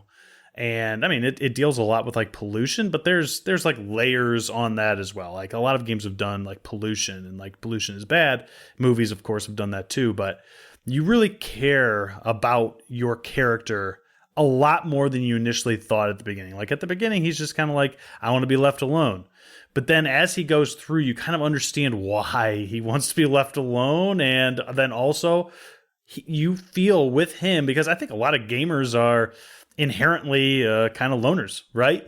So you kind of can connect to this character in that way, but then as he meets all these other characters, you're like, oh, I guess I do kind of get why it makes sense to have these friends and make these relationships and all these connections that he does. And it's a really well fleshed out, well thought out story from beginning to end. It's honestly probably one of the strongest things about that game. Yeah, one of the things that I liked most about that game is that it is so earnest. Yeah. It is a game that you would expect to not take itself seriously. Like the idea of Souls-like where you play as a crab has like goat simulator right, energy exactly.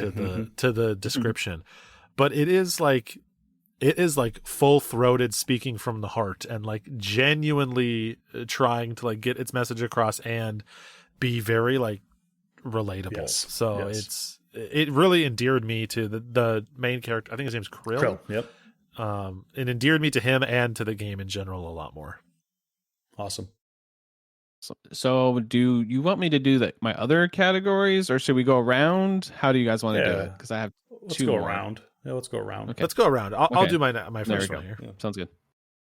My first category is why isn't there enough time? Which is basically the thing I feel guiltiest about not having. Dang, played. that's a good one. I have a category that is a different title. It's called "I'm Sorry We're Closed." It's the same exact category. So, awesome. There we go. Yes, there we go. So, I think I've talked about this on the show. I know certainly you guys know. I keep a list on my phone that I start at the beginning of every year. That's just in 2 sections. It's every indie, or really every game, but it's mostly indies that came out that I still want to play, that I don't want to lose track of, and then everything that I have played. So at the end of the year, I have like, here's my big list of stuff that I played for this year. And this is basically my way to peel a couple of games off that top list and sort of unofficially move them into the bottom list, ease my guilty conscience a little bit. And I think a couple of these you guys have played, so all the better. My runner-ups for this category are Yellow Taxi Goes Vroom, That's one that Josh played and like he recommended to me, and it is so my jam. Like it is so extremely my shit, and yet I just did not find the time for it. I will 100% play that in 2025. I desperately want to get around to it. It looks so freaking cool. It's such a vibe. I'm a platformer pervert. There's no reason for me to not have played it. I'm embarrassed that I didn't get around to it.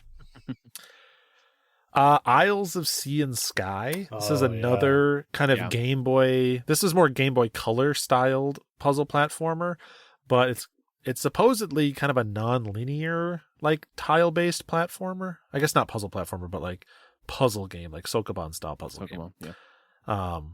And so you can kind of like go in many different directions. I think, again, I don't know too much about this game because I haven't played it, but I think it's not. It has a little bit of the teaching style of The Witness, where like different parts of the game have different mechanics that you like learn through experimentation. You can apply those to other parts of the game, which is something I really like in puzzle games. So I meant to get around to it, never did. Last one on my runner-ups is Mini Shoot Adventures. This is like I feel like this is the one that maybe has gotten the most boost from, you know, our friends and folks in the Discord. There's a lot of people that are very enthusiastic about this game. I know that, you know, I'm kind of alone in not having played it, but it's just, it seems great. And it's just one of those things where I almost feel like I did it dirty because I like didn't, when I had to choose, you know, I have enough time to play 2, 3, 4 more games before the end of the year. Mini Shoot Adventures to me felt like a known quantity. Like it's just going to be a very good version of this thing that I understand. And I ended up prioritizing stuff that I knew a little bit less about, like that maybe stood the chance to be like a surprise hit for me, which is like, you know, it's kind of not fair to Mini Shoot Adventures that it's a victim of its own success that I didn't get around to it. Boo. So it's my apology to those games. Honestly, I also thought that you might forego that in hopes that it eventually comes to PlayStation. That was my guess for because it's only on PC now, I think, right, Josh? I think it's only PC. I think so. It might be on Switch. You know how a lot of Switch does do that, but I mean, all these PC exclusives. You know, I'm not going to say no to a PlayStation version if they get ported. Please, you guys, that's not the end of the world. But I would say that the one that I wanted to play the most, and I don't think any of us played it. Josh, I can't remember if you played this or not, is Arco. I played it. Seth played it. I had it in my Steam winter thing, and I was like, am I in the mood for this? I still don't know if I'm gonna like this game. Like I just never pulled the trigger, so I don't know. But, yeah, I played it for like 5 hours. Did you bring it to the show? No. That was the game I was going to bring instead of Kato for our live episode. Oh, okay. Okay, that's coming back to me now. But yeah, Arco, I feel like is maybe, in terms of 2024 releases, one of our biggest misses on the quest log. Agreed. Yeah. I would say that it is the only game that I've seen topping some people's Game of the Year list that is a complete blind spot to me. Like, I have not played it, not checked it out at all, but it seems really fun. Apparently, it's got an excellent narrative, you know, in terms of talking about our favorite narratives in games. I think that it would probably have landed in all of our lists if we had played it all the way through. And I just like I like the art style, I like the way that the gameplay looks, and it just seems like the type of game that everyone who's played it all the way through and talked to me about it has said that it's kind of more than the sum of its parts on top of everything, and very unique. So I wish I had found the time for it. I just couldn't get there. Yeah. I mean, the thing I'll say for it is, and the reason I didn't include it on anything on this show specifically is because, yes, I played 5 hours, but that is a pretty chunky game. So I still feel like I have a lot to experience with it. I made it through like a chapter and a half out of like, I think there are like 5 chapters. So I didn't want to talk to it when I don't feel like I actually know exactly what that game is. But yeah, I mean, it's so far a very incredible experience, but I feel like at the time I played it, it just wasn't like, I wasn't quite in the mood for that type of game, and that's not its fault. Right. So a shift to Kato made a lot of sense to me. So two very different buttered games. cat. Yes. Get that buttered cat in your system. That's right. That's right. Well, good on you for identifying that, right? Don't force yourself through something great that you're not in the mood for.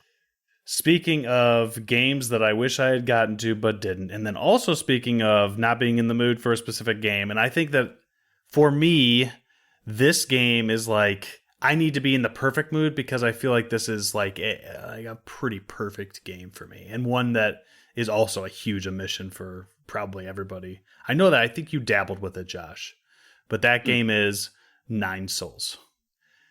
Yeah, I played like an hour. I played an hour, but that's like nothing. That's just like trying it out one night. That's it. But yeah, that's definitely a very. I feel like if anybody here, like, I think we all would really enjoy that game, but I think you would specifically just like, you'd be like, Death's Door. I don't know. I feel like almost on this one, I've had it on my wish list since it released, and every time it goes on sale, I'm like, is now the time? No, I'll kick that can. And I just kept kicking it. And I could keep kicking that for a long time because I feel like it's one of those games that's just in my view, right? It's like this huge monument of gaming, of something that I would absolutely love. So I need to wait until I am perfectly ready to play that game. And that's absolutely not Nine Souls' fault. So I feel bad for Nine Souls. I kept getting it confused with Bow. Lotus. Yeah. And so I kept seeing it being like, well, Josh already played that, brought that to the show. I'm like, if a game has already been put on the quest log, it sort of like gives it a little bit of an extra anchor around its neck in terms of whether or not I'm going to play it, because other than, this episode here, I'm kind of thinking like, what can I surprise the guys with? What can I, what other direction can I take? What new thing can I bring? I'll save that for a second opinion if I'm really excited about it. Mm-hmm. But it's just a new game that we didn't bring, so I could have played it at any point. It's just on me. We talked about it so many times for like games coming out, games that came out. Josh, I think, just brought it to like an intro one time, like Nine Souls is fun, but we never actually did the thing, right? So maybe in 2025. Yeah, the way to identify the difference in gameplay on those games is like Bow is more Ori like where it's more aerial combat, and then we got Nine Souls, which is more like Sekiro, where you're like parrying. It's focused more on like trying not to get hit or blocking attacks and attacking after and things like that. So that makes sense. Oh, so I guess I got to do mine now, right? The ones that we're looking forward to. Okay, so I did have a category which I called "I'm sorry we're closed," and I put games I didn't have time for in 2024, but plan to play in early 2025. So, pretty similar category, really. My runner-ups here, one is UFO 50. I played like 5 hours, which is like nothing for UFO 50. So I just want to play more of that. And then I had the high score competition. I'm like, oh yeah, next week. Did the kick the can down the street thing with that. I'm like, oh yeah, I'll play it next week. And then I just end up playing something else. That's just on me, just not buckling down and actually playing the game. Ultros, I do want to give a try. I know Steve really loves it. I've just really been wanting to get into that gated exploration style gameplay like the last year. I've just been addicted to that vibe. So this having a cool spin on that makes me very interested. Lorelei and the Laser Eyes is definitely one I want to play too. It's a big puzzler. I know it's a challenging puzzler, and I just need to be in the headspace for that. That's why I didn't get to it. And then Crypt Custodian I have on here as my number one. I did boot that up, and I know I'm going to love it. I just feel like it's just the art style and the gameplay. It's just going to be something I really love. And then I had Arco on here with a question mark too on my list. So, it was one I was like, I'm not sure. But, if you're saying maybe, I might just grab it on the Steam sale since it's like $15 or something. Yeah. But yeah, those are my picks. In terms of like value for time, right? Arco is really good. Right. There's a lot of time they could put in that game. So $15 is like nothing. So yeah. I think I'm going to just drop it and just have it in my library and then just try it. I feel like it's one of those, might not be like something I usually gravitate to, but everyone's saying it's so good. I bet I'm going to get something out of it. So that's one I want to check out too. Yeah, dude. Most of the games that you just mentioned were in my top 10 games of the year. So you're going to have a real good 2025. I know. For sure. Okay. I think that puts it back to now I pick one of my categories, right? Yeah, one of your shout outs. Yep. Cool. All right. So this one might be hard for you guys. Like, this one was pretty specific, but yeah, or maybe you guys just end up going in a similar direction that I did. But I called this category "More of That, Please."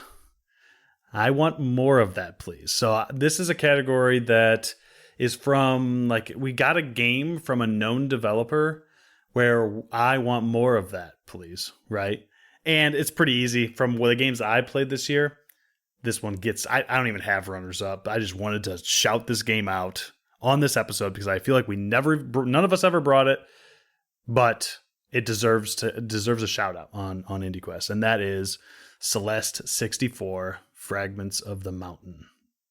That's a good one. Yeah. Like, just give us a 3D platformer, charge us for it, and make it 10 hours, and everyone in the world will play it. Just give us more of that, please. Yes. Like, that's all I really have to say about that. Like, Celeste was so good, and you pushed out this free game that was created in like very short amount of time, and it was incredible. I think the entire Discord played it at this point.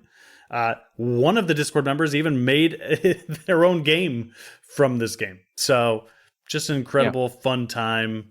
We all shared our scores. Some of us even went back in to try to beat each other to that final strawberry. So very fun. Celeste 64. We want more of that, please. Yeah, that game, that's a perfect pick for that category because that game was extremely close to making it into my top 10 games of the year. And it was its length and its lack of not being more that really held it back. Like, if it did what you asked, I would be singing its praises as one of the 10 best games of the year. So I can think of no more compelling reason to put it at the top of that list. Awesome. I think for this one, I'm just going to say Mini Shoot Adventures, because I feel like they did a lot when they made the game, and I think that there are things they could do to continue on with that trajectory that they did. Maybe add co-op or something. I don't know. They can do some fun spin on that game. Yeah, I mean, I think the puzzles in that, like, I love the dungeon puzzles. I just want more of those puzzles. I always thought they were really creative and fun to solve. So give me like 10 to 15 more hours of that. Give me a sequel. I'll devour it. So I think that's what I'm going to pick for that category. Sweet. I like that for sure. When we talked about it, I think that I would put up Sheepy. Oh, for this that's category. a great one. Oh yeah, that's good. That one feels like a prelude or a prologue or whatever. Yeah, it feels like a generous demo of a game that never came out, right? I mean, when you play the game, it has kind of a whole arc, and it definitely, like, it doesn't feel like the game abruptly ends or anything. It's just a very condensed experience, and I'm desperately like, take the work you've done there, expand that to a 10-15 hour game, charge me $20 for it, and I will be so happy. And it will probably show up confidently in my games of whatever year it comes out. So I don't really know what the motivation was for that developer to make it and release it for free and then just move on. I get the feeling like maybe they're not working on Sheepy 2, but I would love to see the full realization of that effort. So after doing some research about Sheepy, I don't know if you guys know this, but did you guys know that the dev of that game is like a big YouTuber? No. Yeah, no. I looked up Mr. Suicide Sheep or whatever. Yeah, that's what it is. Right? Yep. It's like a drum and bass YouTube channel. Yeah. Like 7 million subs. Like massive. Yeah. So the music makes a lot of sense. Oh, right? Yeah. Incredible. In there. Yeah. Yeah. Incredible music. I hope, like, I mean, I think that got enough of a really, really nice and like solid response from people who have played it that I hope that they're like, maybe this is something we could do. Like, maybe we can push this further because, exactly like you said, Steve, I have actually said that. And I might have said that after finishing that game. I want more. Like, just give me some more and I'll play more of this, please. So, yes, it was mostly a category so I could shout out Celeste 64, but Sheepy fits it perfectly too. Yeah, that is wild. This is not a real category, but between Sheepy, which I did not know was by a YouTuber, Mind Over Magnet, which was developed by Game Maker's Toolkit, and Animal Well, which is Video Game Donkey's publisher. Seriously. We could have had like a YouTuber game of the year, really? no problem. That's and it would have been awesome. like some serious competition. What is happening? The YouTubers are taking charge. Yep. That's awesome. Love it. For sure. Oh, good stuff. All right, I do have one more category. Mm-hmm. You did this one last year. It's called "What Does This Button Do?" and it's the best game mechanic of the year. I always think this is a fun one. Yes. I want to give 2 shout outs, and then I'll tell you what the main idea was. But pachinko board with a turn-based RPG mixed together into like a blender for Peglin. I thought that was such a cool idea for a game. Turning a turn-based game into, you know, basically Peggle with RPG elements. Just a really creative idea and really well executed. I think the game's a lot of fun. Highly recommend it. And then I would say cooking eggs in Arctic eggs, which I don't know if you guys even know what Arctic eggs is. Have you seen it a little bit? Basically, the main concept is you go around this like industrial complex at the end of the earth, and it kind of has similar art style to mouthwashing, similar, you know, with the weird polygonal characters and stuff. But the whole concept is you use your mouse and you have a frying pan and you cook eggs, and you try to do it in without messing up, basically. And it's kind of one of those like streamer bait type of mechanics where it's like really hard to control. But the way they do it is it's hard to control, but when you get that specific feeling for it, it actually is a really fun game. Like, and it kind of plays through the themes of the story, and it's not a very long game, but it was an interesting mechanic. I figured I'd shout it out.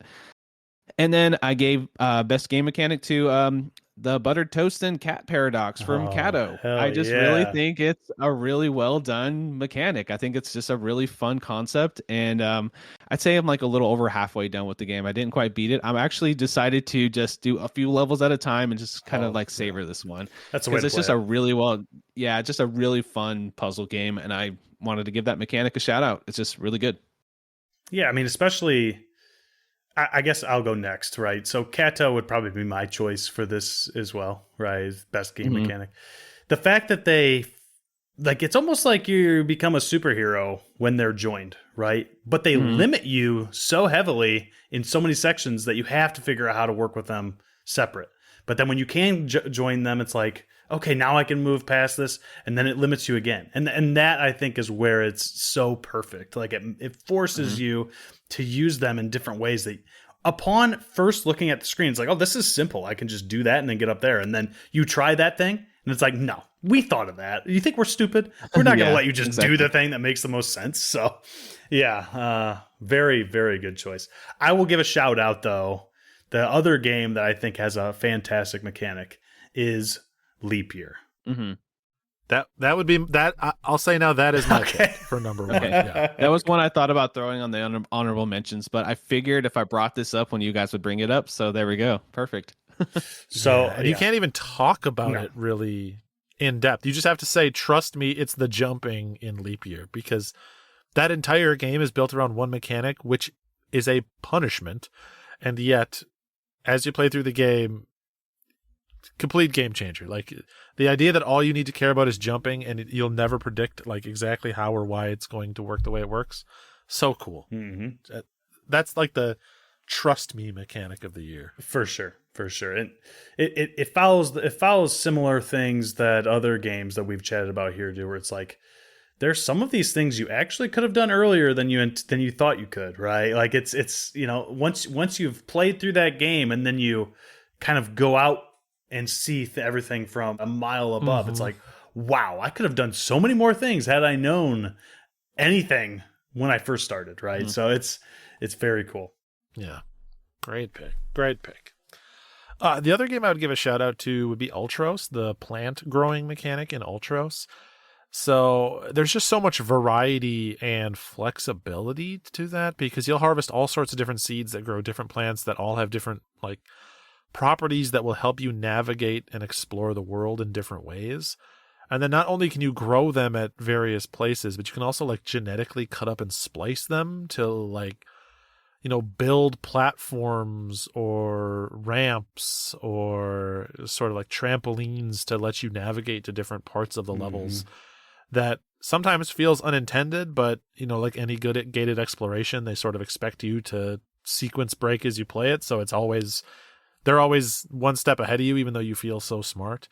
And it's a system with so much potential that I would definitely encourage people to give it a look. But yeah, Leap Year, like I said, would be my number one pick for that category. That's all my host shout out categories. So if you guys Okay. have yours, go ahead. I have one more. Do you have one more? I also have one more. Yep. Okay. We'll do mine. Mine is kind of this one's a little bit different because I don't think you guys are necessarily pulling from your pool of games in the same way. This is more of a for fun category, but I call this one A Day for the History Books, or the best game that released May 9th, 2024. I love that. So here are your list of contenders for the best game that released May 9th, 2024. Cryptmaster, Little Kitty Big City, Rabbit and Steel, Crow Country, 1,000 Times Resist, or Animal Well. And I have those split into three, my winner, my runner-ups, and my CLSOs that I didn't play. But yeah, for me, winner here, Animal Well, for sure. But the fact that Crow Country and 1,000 Times Resist came out the same day, in addition to those other games that I've heard great things about and haven't played, what a day. What a freaking day for releases. I don't know that we'll ever see a day like that again in terms of the number of like high profile, kind of universally loved Metacritic 90 to 95 plus type indies coming out. Yeah. Ridiculous. Because that's what I was going to say is I haven't looked this up, and I know it was like a random Thursday, I feel like, if I remember correctly, but I don't know what AAA games came out on May 9th. I'm sure there was something, but I don't know. Yeah, I don't even remember. Yeah. I also played Rabbit and Steel, so I have got at least one other game on that list covered, which is a very fun game. I think people who enjoy MMOs probably would get more out of it than I did, because it's like a co-op. It's like centered around, oh, do you remember when you used to have fun raiding with your friends in WoW? This game is all about that. And it is fun, like especially if you're like a bullet hell fan, it's still fun.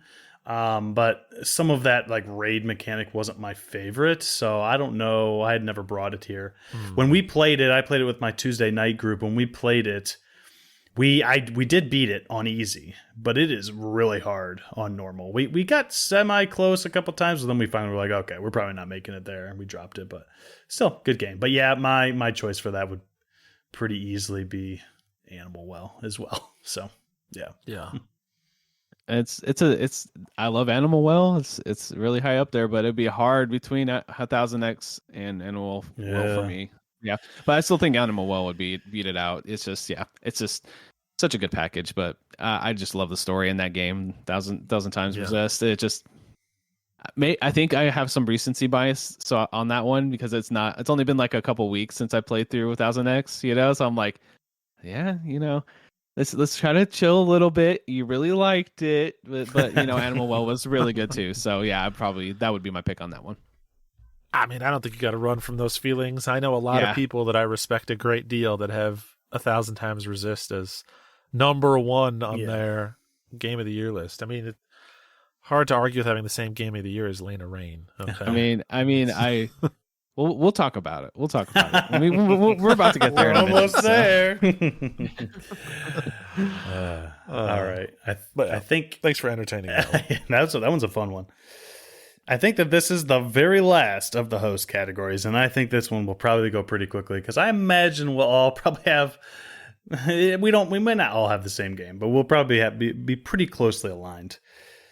I wanted to give a shout out to the most addictive game of 2024, and obviously I'm not even going to let's play around here and figure out what it might be.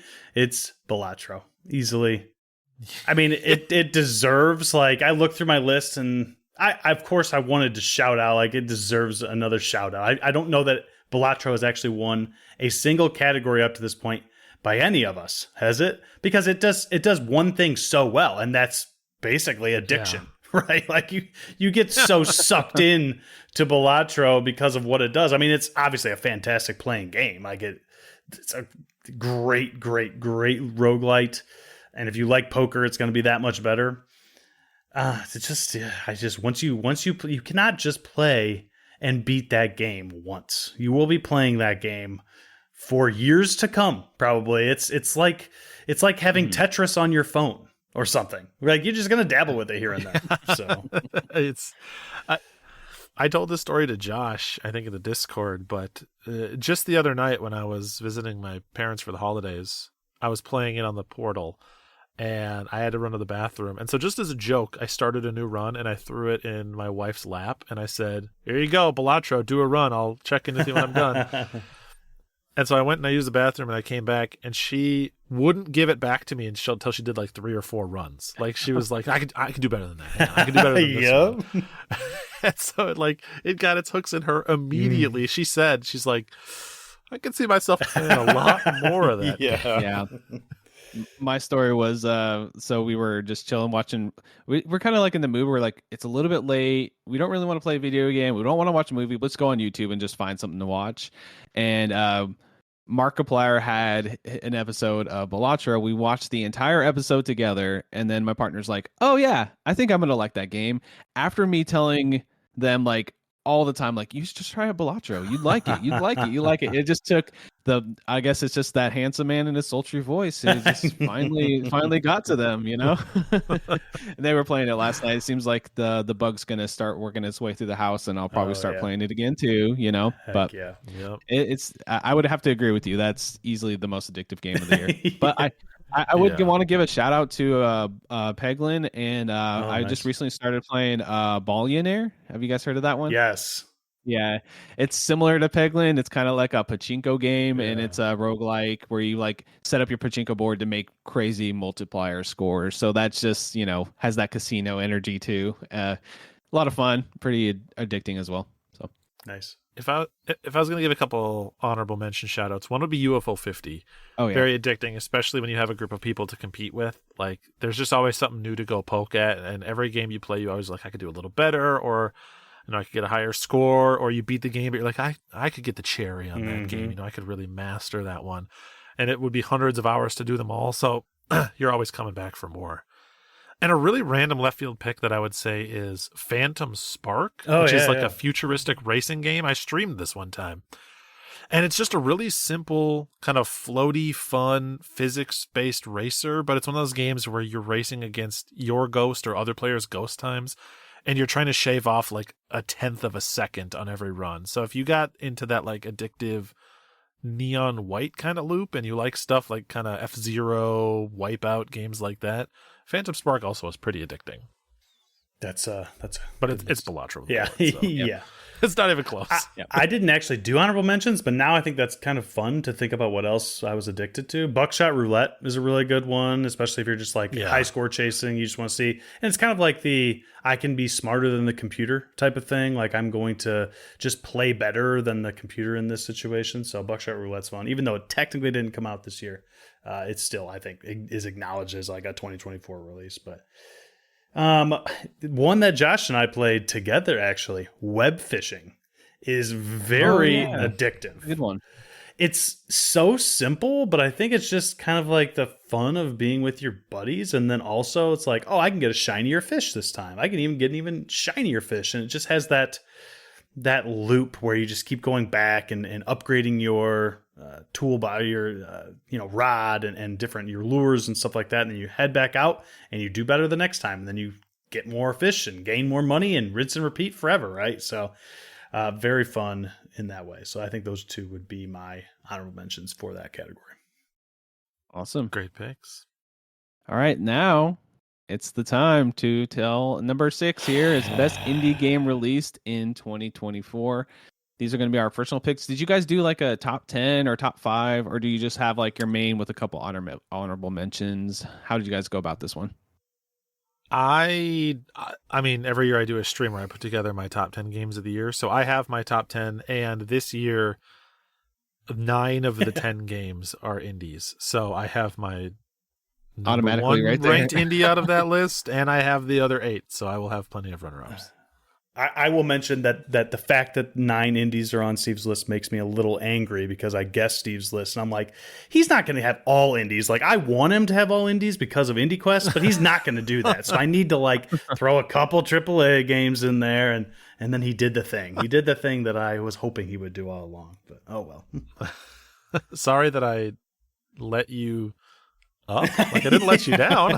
I was proud, but in a sad way. Sorry that you underpromised and I overdelivered, right. I guess. Yeah, I was kind of agonizing over it. I was like, do I want to bring like a top 10 or top 5, or do I want to organize these, or what? But I'll say I kind of landed. I do have a But top 5, top but 5. the Okay. 4, I guess it's just still honorable mentions because I have not specifically ordered the 4. That's pretty much what So, I have. okay. 1, 2, 3, 4, 5. I have more than that. I'll say I have 6 or so. I'm gonna just talk about them all, and then we'll do my game of the year. That sounds good. All right. First one I have here is a Neva, which I've brought up a couple times. This would be like if I was going to make a top 10, it'd be near the bottom of it, but still a fantastic, wonderful game. You put it on the main quest, right, Steve? I believe when you brought it, I think so. Yeah. So definitely deserves that. A very beautiful package, very emotional, and just a great game. Mouthwashing, which I've talked about multiple times too. I just think it's a really solidly done horror game with some surprises in it. Kind of uneasy feeling, great writing in it. I just think it's a really well done game. Another one I want to shout out is Peglin, which I brought out. Most of these I'm probably going to have already talked about a little bit, but that's okay. Peglin, I was kind of following in early access for the 2 years that was kind of out, quote unquote, in early access, but I tend to wait till it's a complete game at 1.0. So that happened this year. I jumped in. Big Peggle fan. This game's very different than Peggle. It does have some elements that, will make you think of that game and give you that energy of, playing Peggle back in the day, but it's still very different. But I think what they did was really creative and done very well. Yellow Taxi Goes Vroom. We talked about that here. It's a 3D platformer without jumping. You're a taxi that goes off ramps in creative ways with that N64 PS1 energy. And there's a lot of references and corny jokes related to N64 games, and it's literally like, Steve, why aren't you playing this game right now? Energy to it, but it is really great game. I think about it a lot. I think there's a couple like challenge rooms I haven't done, and I might just boot it up and play them because the game's just that fun. The next one is Mini Shoot Adventures. Really well done Metroidvania with or gated exploration with Zelda dungeon style things with weapons that upgrade that get you to new areas. Very well done. I think this game is perfect length for what it is. Like I said before, the puzzles are really fun to piece out and figure out. Just a couple more here. We got Animal Well, which is not my game of the year, surprisingly, but it's I would say this is my loose number 2. But it's kind of tied with my first. But Animal Well, what can we say about this game besides that it's kind of a perfect game? You go in, it's no combat. You're just exploring this really ominous and weird and strange world, trying to figure out what you're supposed to even do, and then the world slowly reveals its stuff to you, and then you think you know the world, but you really don't. There's still much more to discover and much more to find in the nooks and crannies of the world, which is really cool. Builds that mystery. I feel like this one's more, I played it and then tinkered a little bit, but I just liked watching other people find all the mystery stuff more than actually finding it myself. I know that's a weird thing, but I like the conversation this one started. Such a good game. But I thought about this a lot, and my game of the year is 1,000 Times Resist, my indie game of the year. You gave us the old bait and switch earlier. You were like, yeah. Oh, yeah, I guess it could be the game of the year. You're like, no, it actually is. Yeah, it is. It is. It's. I tried my best to like talk about this online, like kind of negatively on purpose. So I didn't want to overhype it because I'm like, oh, yeah, the hub area. Man, it's so frustrating to walk around and this and that. But I can't deny how much of the story impacted me and how much it's going to be one of those I reference and think about a lot. It's one that has so much in it that just blew me away. Like every time there was a new reveal in each chapter, it was just like, oh my God, like my jaw was on the floor multiple times. And there was so many emotional moments that hit me over the face. Like I was like, holy crap, I can't believe this is what's going on. And it's just one of those narratives that I don't know if I can put it into words really. You can see I'm stumbling, but it's really, really powerful. And it really moved me. So that's why it's my game of the year. But it's like it's really hard to compare like that game to Animal Well because they're so different. Like on any other day, you ask me, it's going to be Animal Well, and then next Tuesday it'll be thousand times resist. It's kind of like they're so close in my head that it's really hard to differentiate them. But I landed on thousand times resist being my game of the year. I have so much sympathy for the plight of trying to describe 1,000 times resist briefly. I had the same problem where I brought it on Polykill, an episode where I beat it, and having generally on that show we talk about games for like 2-3 minutes a pop and move on. You just can't get into 1,000 times resist in 2 to 3 minutes. You have to be so high level that it's like functionally worthless. You're basically saying like, trust me, it's amazing. There's a lot there. Yeah. And then anything more specific than that almost necessitates like a 2-hour podcast to break down. It's just like we could talk about motherhood. We could talk about the meaning of being a person. We could talk about the themes of a pandemic and how that affects the civilization. And it's like I could start going on. There's like, that's only like 1% of the, other 99% that this game tackles, and does it like somehow the way they animate the characters, which literally 90% of the time is just posed, animate characters with no facial animation or anything at all. It's kind of like To the Moon, where they have the sprites and make them like emote and stuff. It's that you'll just be hearing them talk. The voice acting is so good that it doesn't matter that they're not animating fully. They like pose them just the right way. Like you can tell that person's upset by the way they're posing the character and the incredible voice acting.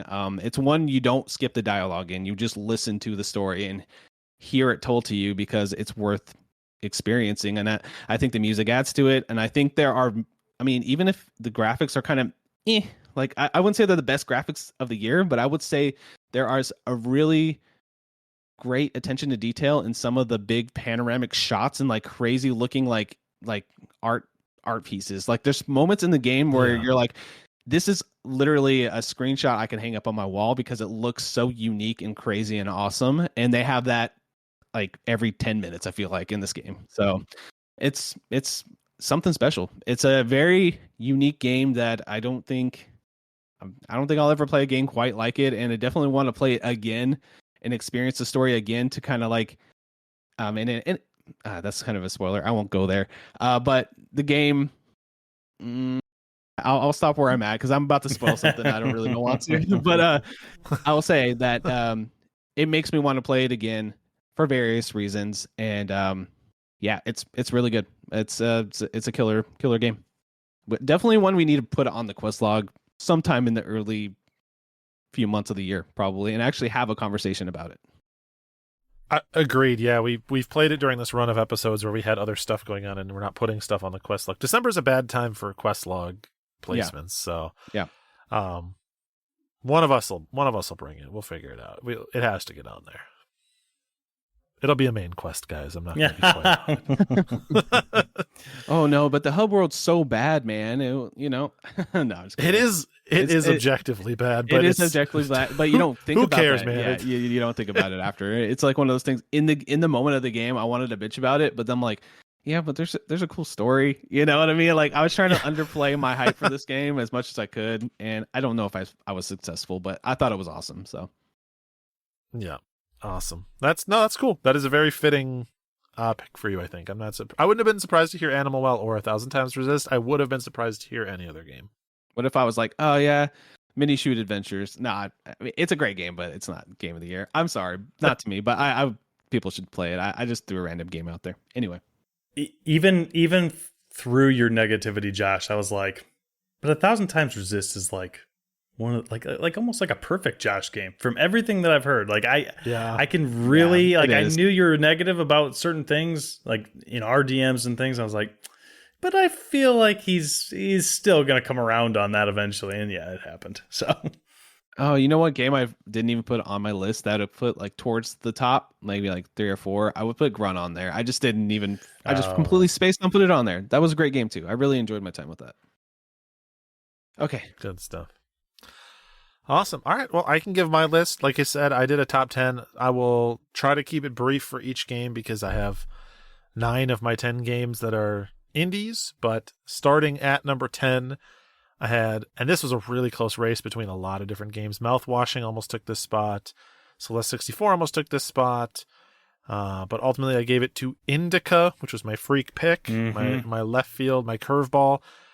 Very weird, kind of, it's like art house film, the video game sort of deal. It's a 4 or 5 hour third person puzzle game, not really any combat, that's mostly narrative focused, all about this woman who she's a sister in a monastery and is tasked with delivering a letter, and it sort of explores and breaks down basically her identity and how her identity relates to religion and her faith, and how those things intersect and how they play off of each other and whether or not they necessitate one another. And just a bunch of interesting themes that I haven't seen in other games. It also has, it's got some like weird uncanny stuff. It is very video gamey sometimes in a way that sticks out like a sore thumb. Occasionally it turns into a pixel platformer, and it's just, there's nothing else quite like it. It's a weird one, and it's one that I want more people to check out. All right, so my number 9 is going to be Dungeons of Hinterberg, which is a game that I played early on in the year, and I feel like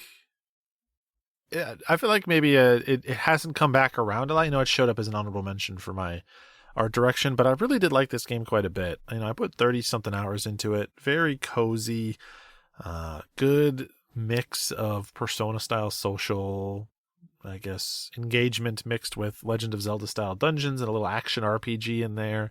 Just a really fun, pleasant time. One of the sleeper hits I think that people are kind of undervaluing a bit this year. My number 8, a game that we've all been very positive on, and definitely one of the surprise hits for all of us in terms of 2024 releases, Groon. Just a phenomenally interesting, weird take on the Outer Wilds gameplay loop in an entirely new setting, entirely different context, entirely different mechanics. So this could honestly have gone on my addicting list. Oh, yeah. As soon as they started getting their hooks in me with some of these mysteries, I could not stop playing. I could not put it down. It was, outside of maybe 1 or 2 other games, it was the game that I went to sleep thinking about and woke up thinking about of the year. Yeah. It was I was working and needed to stop thinking about it to refocus on things I actually needed to do type of game. It gets its hooked into you. That's a great way to put it, and does not let go until you finally see those credits roll. So, yep, very much so. My number 7 was 1,000 Times Resist. As I just said, it's an impossible game to describe in a few short sentences, but I'll say I +1 everything Josh said about it.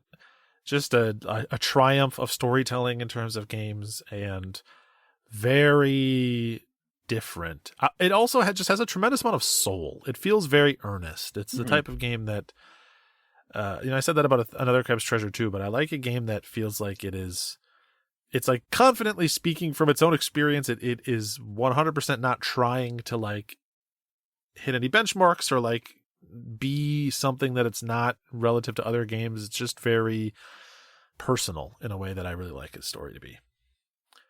My number 6 was Lorelei and the Laser Eyes. The puzzle pervert in me lives strong. He cannot be stopped. Plus Samogo, my Sayonara Wild Hearts peeps. Really big pivot from Sayonara Wild Hearts, but if you know Samogo's full catalog, it's actually pretty in line with some other stuff they've done. Very fun game.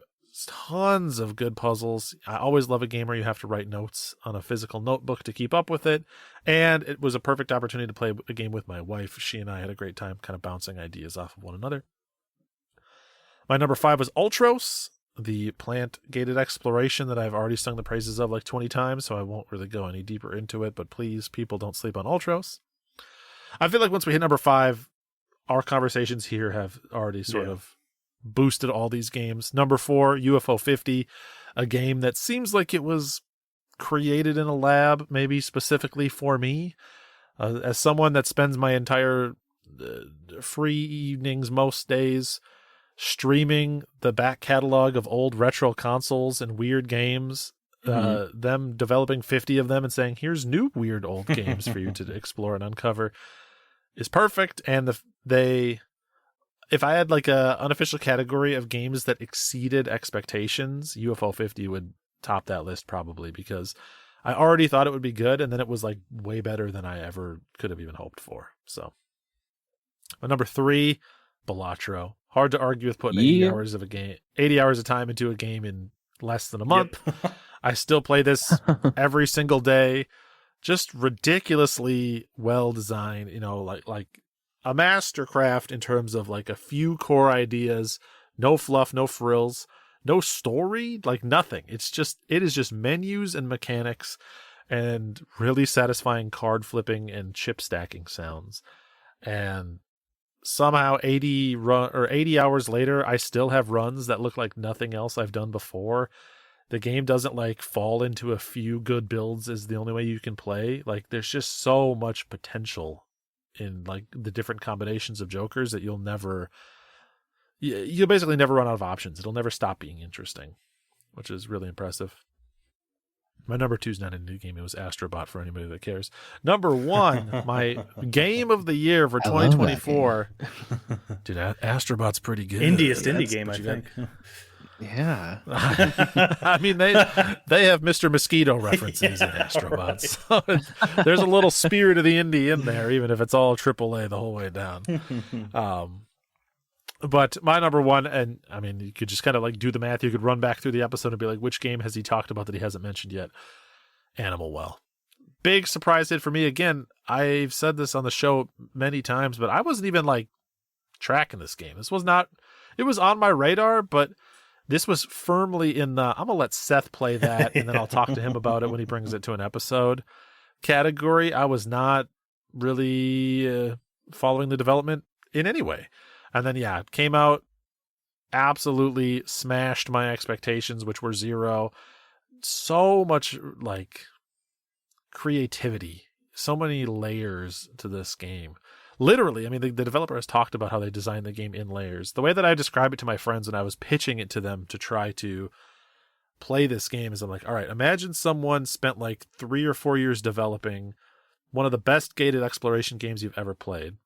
And then imagine that they saved that file, exported it, they imported it into a new scene, and then they developed a second game on top of and inside of that game. They just weaved into the fabric of that game an entire second game that you can't play without playing the first game.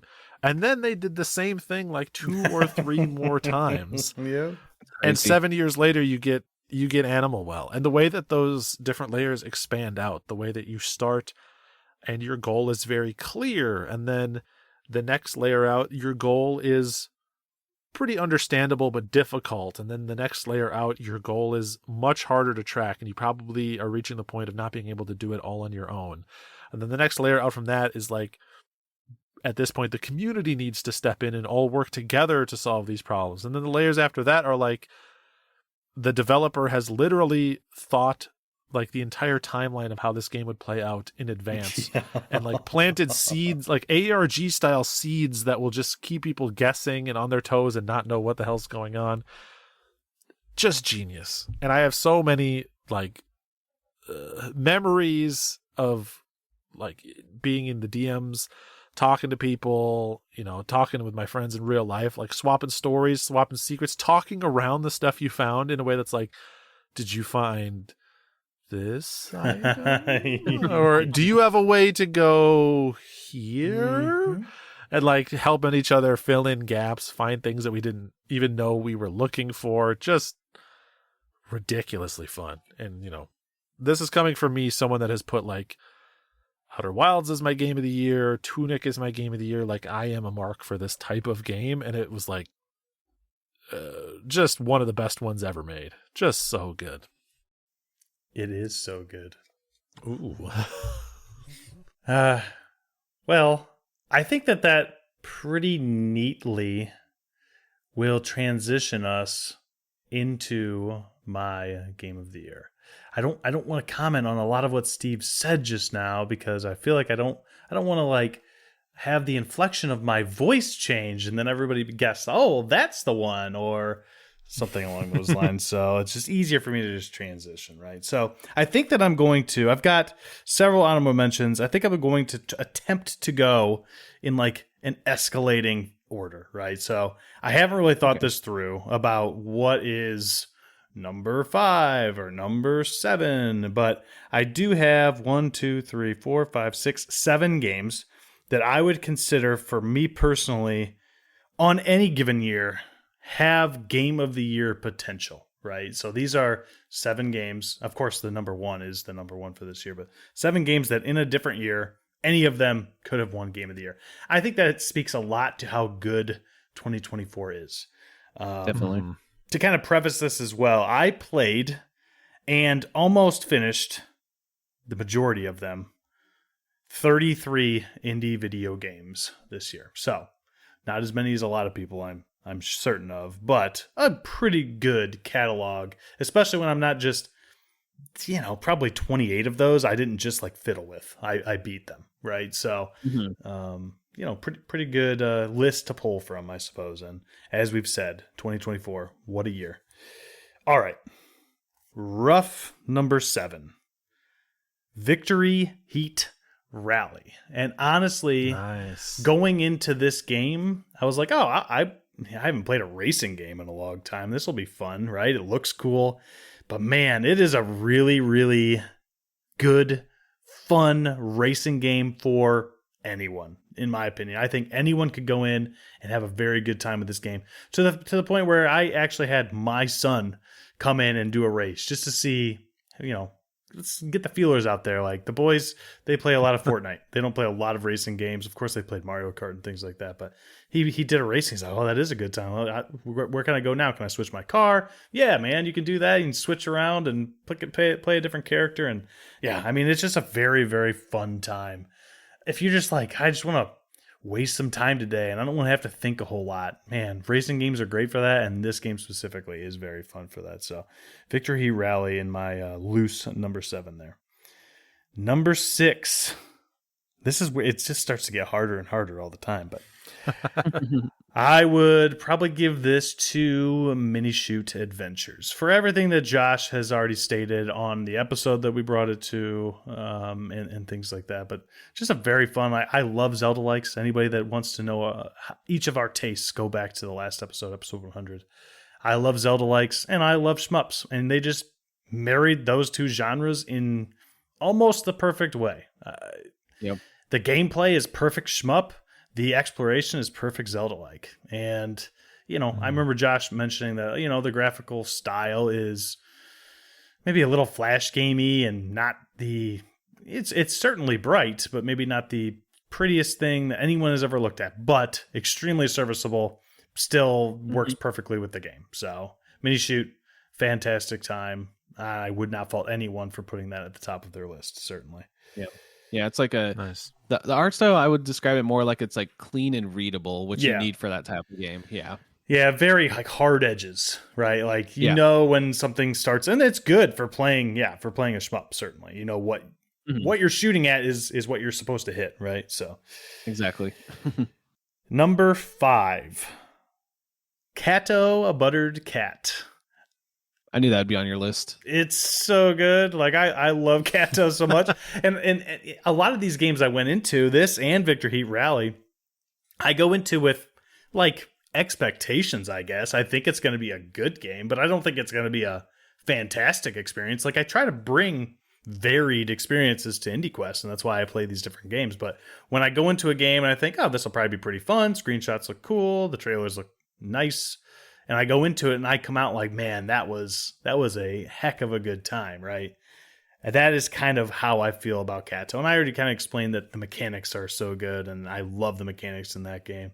And that's really what makes it shine, but graphical things make it shine too. If you leave Kato sit there for a while, it starts purring and sleeping. And just a very, very fun puzzle platformer that I highly recommend to anybody that's got a PC, because that's the only place that you can play it currently. Number 4. This is where it starts to get like super, like the top 4 games on my list are, I would say, separate themselves from the rest of the 33 pretty clearly. So Number 4 for me, Crypt Custodian.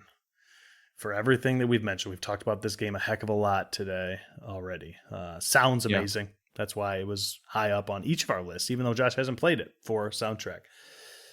But it also plays great. Like boss battles, maybe some of the best boss battles that I had in the entire year. Like they're just very good, concise, but you want to keep playing them. And hey, and guess what? Like if you want to keep playing them, they have a whole boss rush mode after you finish the main game proper. You can do it at any time whenever you beat that first boss, but in order to get the platinum, I will say you have to go through all the bosses again, right? And no hit them and things like that. So very fun. And there was not a single time where it's like, oh man, this is going to be a slog. I feel like I don't really want to fight this boss again. I'm like, oh, I remember this boss and I cannot wait to fight this boss again. Yep. So like relearn the mechanics. Good. Yes. So good. Map design. Steve kind of mentioned this in Animal Well a little bit. Map design in Crypt Custodian is so good. Like everything just makes so much sense where it is. And then especially when you're cleaning things up at the end and you're trying to finish off the collecting part of this game, you can go and purchase things from the store that allow you to put markers on the map. So you're not just walking around guessing. Like I wish more games did that. It just streamlines the experience so much more so I can go and do the things. Like I'm sure I just walked by this thing and I didn't even think anything of it at the time. Like I don't know where it is. So thank you, Crypt Custodian, for doing that for us. Number three. I am going to have to give number 3 to Balatro. Number 3. Incredibly addictive game. As we mentioned earlier, gets its hooks into you and just holds on for dear life. Honestly, for it's not even its life. It could care less whether I play it. I'm holding on for dear life because I need to play other games. Like that's the problem with Balatro. Like every time I see it, sometimes I'll boot up the PS5 because I have it on PS5 and PC, and I'll boot up the PS5 and see it sitting at the end of the list of the games that I've played recently. And I booted up the PS5 to play Persona 3 or something else. But it's like, really, I only have like half an hour to 45 minutes to play a game. Maybe I should just play Balatro instead. And then it's like, okay, I really only had 45 minutes, but I accidentally played this game for 2 hours. And now whatever, right? Like what have I done with my life? So yeah, that's Balatro. If anybody out there's listening to this and has been under a rock and has not played Balatro, I will say, caution, approach at your own risk because it will suck your life away. Number 2. But play it. Yes, but play it. Absolutely. Yes. Yeah. Number 2, which this one's actually a huge surprise for me. Honestly, closer to taking the number 1 spot than I would have thought. But this is probably going to give away my number 1, which we'll get into. But my number 2 is Groon. Love Groon. Yeah. I'm so surprised, honestly, that I hold Groon at a higher position than Steve does, because this is very much a Steve-ass game, I will say, right? Go listen to our tastes and things like that. I think that maybe the main reason why this is because I haven't played some of those other Steve-ass games yet. That's a very serious possibility. But the enlightening moment that I had with Groon, I think, will stick with me forever. Just those experiences. Yeah. Everyone has their first something, right? So Groon is the first time I played a game where you get these like, oh, I can do that. Okay, that's cool. I didn't know I could do that. Okay, I end up dying, and that's one of my endings. Restart. Can I still do that? I can still do that. Like that. That is the magical thing about those games. It's like, it's like blows your mind in a way, right? Like this changes everything. So yes, that for me, knowledge based. Yes, Metroidbrania. That's what people like to say, right? Right. And in a lot of ways, maybe this is why I like Groon even more, is because Groon is really just a roguelite with a fancy coat of paint on it. And I mean, you're gonna die, and when you die, you don't have meta progression that a lot of roguelites do, where you have more currency for the next run, or you have better skills or whatever for the next run. No, like you said, Josh, you just have more knowledge, and that's what you use to progress in a different direction and do different things. And it's just a really, like, honestly, more so than anything, I hope that, one of us having Groon as their number 2 game of the year will make more people want to go play that game. I hope that it will come to consoles at some point, so it's more accessible for a lot of people. But if you have like a barely functioning PC, it should be able to play Groom. So go and play that. But of course, that brings me to my number 1. And I think in the past I've attempted to guess a little bit what my co-hosts were going to do and be like, well, if I've got a really close 1-2, then maybe I just flip 1 and 2 to kind of spice things up. But unfortunately, I cannot do that this year. I knew what Steve was going to bring as his number 1 because it was on his stream. And frankly, I thought that there was a high likelihood that Josh would also bring this game. And I didn't care. My number 1 is Animal Well. Yeah. It's so good.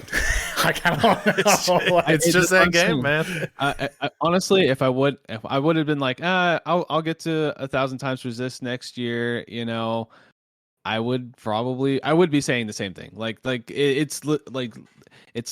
They're so different that's hard for me to pick one really when it comes down to it. But I agree with everything you guys have been saying. Like, it's just it's a perfect game. Like legitimately a perfect game. 10 out of 10. Like, I can't think of anything I would want to change in Animal Well, Yeah, it's true. You know that a game is perfect when you go on YouTube or online in general, and there are these like contrarian people that are trying so hard to poke holes in this game. It's like, just stop. Just stop what you're doing. It's a 10 out of 10. And I think the majority of people that I've seen say that are like, yeah, I mean, it's a 10 out of 10, but it's not as original as you think it is. Like, whatever, dude. It is a perfect combination of ideas, in my opinion. It is so good. I mentioned either earlier or just now that when I played Groon, I would go to bed thinking about that game and wake up thinking about that game. Ever since May 9th, I think that I've thought about Animal Well almost daily. I just constantly think about Animal Well, and I haven't even really played it in a long time. I got the platinum, and I've dabbled with it here and there afterwards just to kind of engross myself back into that world because you just want to be there. But it's just...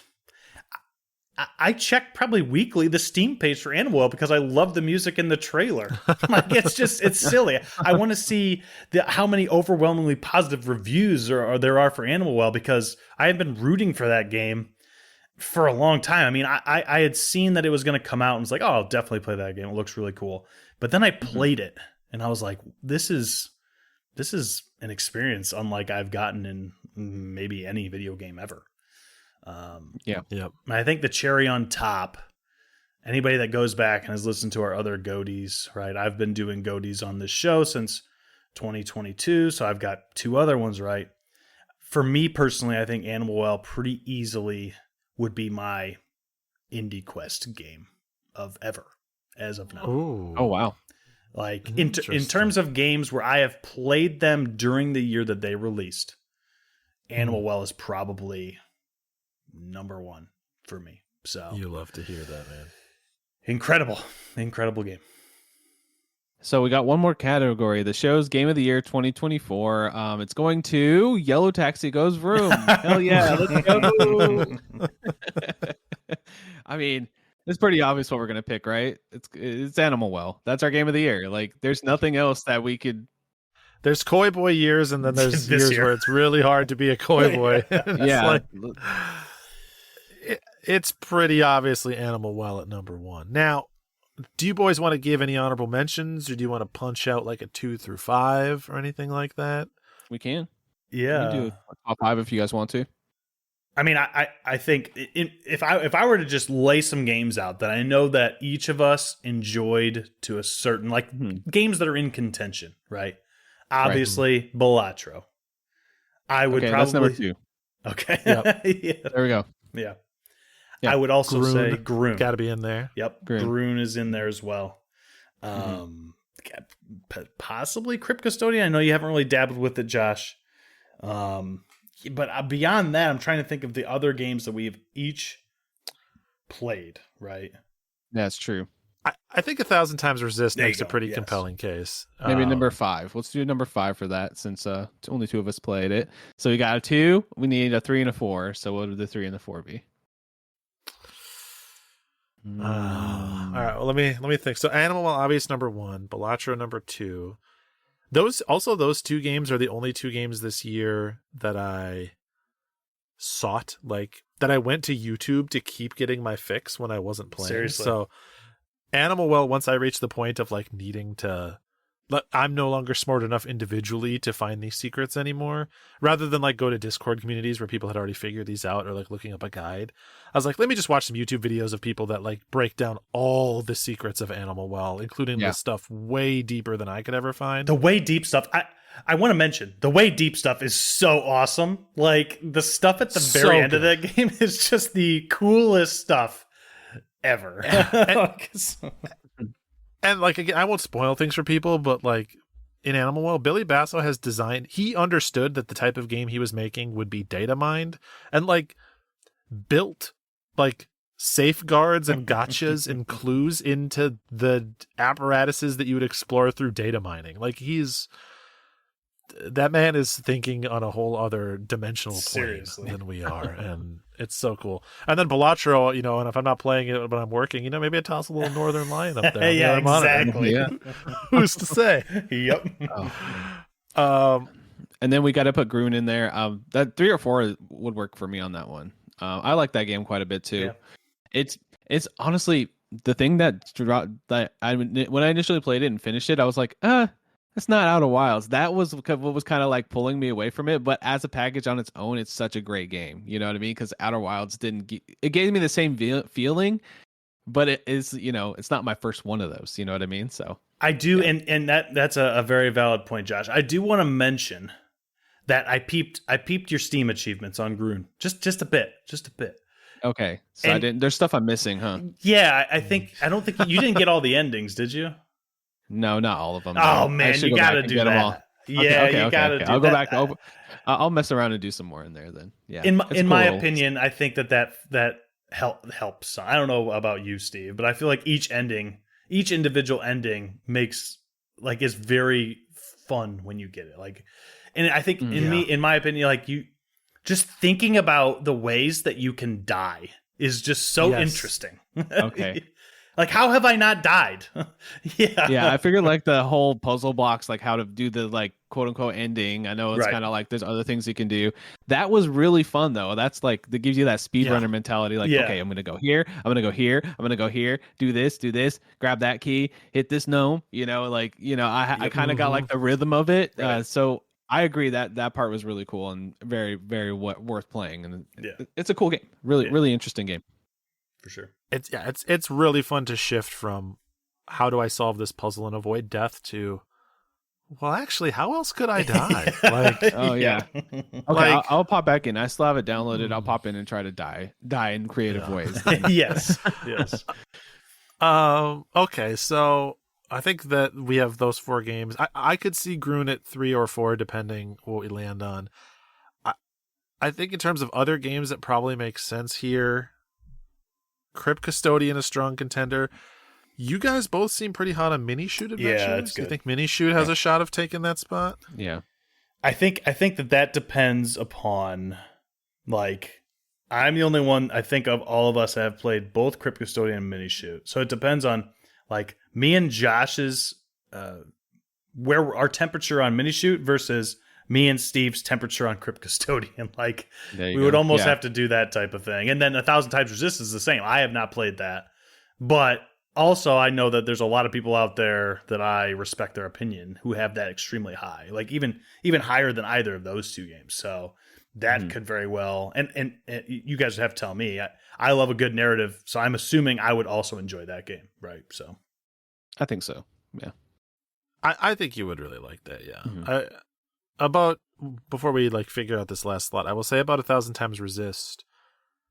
It's the type of game that I think is deceptively low on my list. Like you see it at number 7 and you're like, oh, that's, kind of scraping in the bottom half. This is a year, I would say, a lot of times like the game 5 is like sort of the above the fold, like the natural breaking point where everything above that is like, whoa, pay attention. Honestly, I feel like between my 8 and 9, between Grun and Dungeons of Hinterberg is where there's that rift of like everything on this side of the lake or this side of the river, like these are things you should be paying attention to. So 1,000 Times is really good, and I could definitely see it potentially bumping up from number 5. Also, it's worth for me personally worth noting that it's higher on my list than Grun. So maybe put that at a 4, and then we decide on the 2 gated exploration for 5. Yeah, I let's try that for now. In terms of between Crypt Custodian and Mini Shoot, I don't know if this is necessarily a deal breaker. We're not always just doing the math to solve this, but like Mini Shoot showed up on both of your lists, and technically on my list, Crypt Custodian, it was in that final 6 contending games, I think. I can't fully remember at this point, but it was close. It would be in the top 20 for sure, probably top 15. It was I think what happened, this is a little behind the scenes and into Steve's. Everybody out there that has not watched a stream of Steve should go do that. Blinkoom on Twitch, right? Steve had to do this thing where he had like all these games in these rows, and he was deciding what to keep and what to cut. And I think Crypt Custodian fell into a very unfortunate row. Oh, and that's what happened. You were like, well, I gotta cut Crypt Custodian because the rest of these games are like top 6. like that, so Crypt Custodian's gone. And I think that's what happened. All right. But another year or a different day, there's a world where Crypt Custodian would be my number 10. So it's not like it's not deserving. But Mini Shoot was on both of your lists objectively, so I don't know how you feel. Yeah. About that placement. I felt pretty strongly about that game. I thought it was for what it was just a like game fun. You know what I mean? It's just really fun. Like that. Right. There's nothing else. And like the way it reveals everything to you, and then there's like a moment where it like reveals like, oh, you can do everything like what a lot of these games do.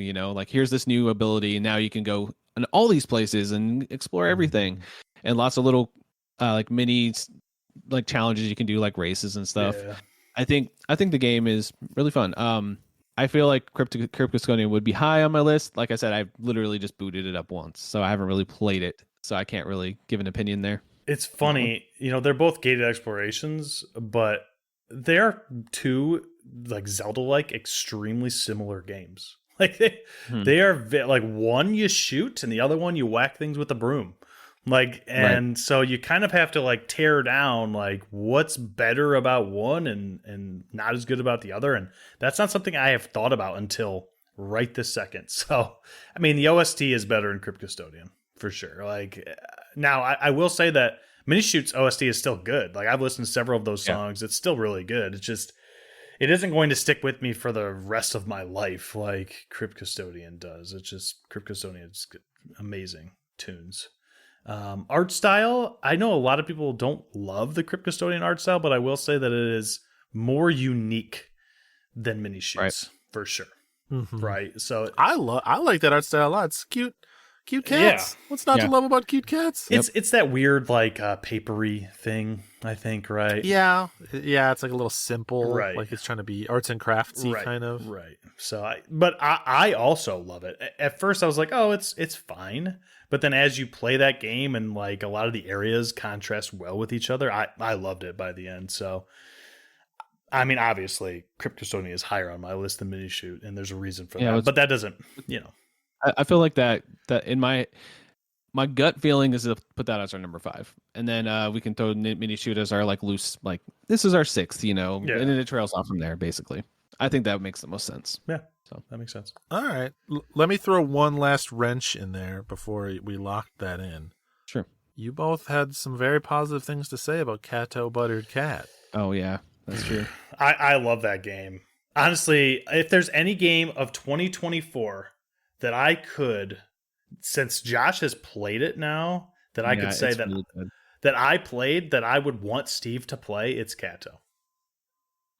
Steve, you got to play this game. Yeah, like, you would love that game. Like you would love that game. I really love a good puzzler. I know you really love a good puzzler. Yeah. It's one of those.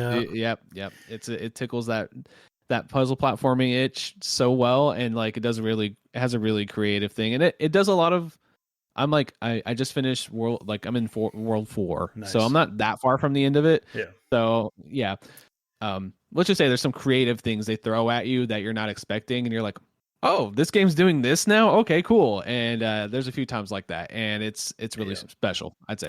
I just love how they do that. And I mentioned this a little bit earlier, but I go into a room and I'm like, these guys think I'm stupid. And I just do this. And I'm like, I am stupid. Like, and now I'm going to sit here for 10 minutes. God, I hate myself sometimes. Like, it's just so creative. But anyway. I mean, that sounded like a lot of enthusiasm. Are you suggesting Cato Buttered Cat as the spicy number 5 over Crypt Custodian? Oh, you would love a spicy pick. You love that. I love a spicy number 5, baby. It's where you get to throw something in that makes people say, "What the hell are these guys talking about?" What even is I'm like clickbaiting myself. I love it. I don't think you even had Cato as an honorable mention, right, Josh? But maybe you didn't put it there because you haven't finished it. I don't know. Yeah, I didn't put it on my list because I didn't quite roll credits, but right. I agree with everything you say about it. So yeah. This is almost just like Seth tell us number 5 in some ways. I mean, you did rank your list, so we could just pull Crypt off the top, but it's like these are games that you are really championing, I feel. Yeah, I mean, it's tough. Like, I would say that Crypt Custodian for me personally, but that's because, you go, well, I'm going to shout it out again. Go back and listen to episode 100. I love a Zelda-like. And Crypt Custodian in a lot of ways is kind of like 2D, a little bit more simplistic Death's Door in a lot of ways. So it's like, yeah, I just love it. So I don't know. I got some Cuphead bosses in there in some instances. Right, exactly. I don't want it to be my decision. I don't like that. If it's my own list, I'm fine with it. But I'm like, yes, you fellas, this is what I pick, and this is what it's going to be. Like, I am not that kind of guy, so I don't know. It's the so funny tough. part is that none of us are really that type of guy, so we're just kind of putting you on the spot right now. Yeah, fine. Number 5, UFO 50. We'll call it there. I didn't even think about that. Oh my God, there's so many games. That's not fair. I'm just looking at my own list. I feel like I would feel guilty championing UFO 50 because I feel like I care a lot more about that game than I get the vibe that you guys do. But I know that I would love it. I just I haven't played it because, and I should have put that on my list, or that would certainly be an honorable mention below 9 Souls for like games that I should have played. But I have been so worried about playing that game and never bringing it to IndieQuest. So it's not like something, I mean, we could eventually someday, but there's just so much there that I would play it and then shirk other responsibilities, basically. Like, I wouldn't play other things, and then I would feel bad about myself. So that's why I never played it, but I know I would love it. I think that it needs to come to PlayStation, and it needs to be after you've stopped playing Balatro, and you need that. You need the UFO 50 tile. That would be perfect. Tempting you into 45-minute gaming sessions, and then chip away at it over a year, and then we can do like a special episode on it. That would be amazing. I would be. I definitely want to dive deeper into it. I like retro games. I'm not like Steve where I go back as often. So it's not like the game isn't drawing me as much as other games, just to be honest. But I do think it's an awesome game. I definitely need to give it more time too. So that would be fun. We could do a UFO 50 episode. We can I would love that. Like down the road, like he was saying. Once it's assigned as homework, then I'm all in. But I just feel bad about being shirking other things, right? But so I'm gonna throw in one more as I'm looking through my list. A game that we actually all played that I didn't even think about, and a game that isn't on my list, but thinking about it, it absolutely could be, and in certain years it would be, and that is Leap Year. Leap Year is damn good. Yeah, I mean it is. It didn't make my list, but that was definitely in the final cuts for a number 10 spot. I know for sure. Yep. And I almost feel like when I was making my list, maybe this is unfair, I was like, am I trying to avoid putting 2 sock pop games on the same list? Like do I feel unfairly like I have to choose between Groon and Leap Year? Which is extremely not fair. They're not even the same developer. Nope. Like, it's just that Sock Pop Collective as like a publisher is so strong and interesting to me right now. It'd be like me saying, "Oh, I can't put 2 Annapurna Interactive games Right. back before Annapurna imploded." So, Leap Year also a strong contender. I mean, I don't know, man. Any one of these games could fill this last slot, and I think I'd feel good about it. If we were taking a trip to Absolute Spiceville, we could totally do Sheepy. Like that. Like we all played Sheepy and enjoyed it. That's such a spicy pick. I don't know. That's so true. There's so many. There are. I mean, just too many good games. Well, we at least have a top 4, right? I just don't know what to do for 5. Okay, so let's run down our top 4. We got all right. Animal Well, and then Yep. Balatro. Mm-hmm. Yep. And then what was our third? I already forgot. I think Groon. Groon. Okay, Groon. Solid. Yeah. And then 4, we have 1,000 Times Resist, Yep. which I'm very happy with 4. I just want it to be on our top 5. That's on that one. Yeah. Yeah. So then whatever we want for our 5th one here. That's really hard. This feels like doing my Mount Rushmore again. Like I have to I know.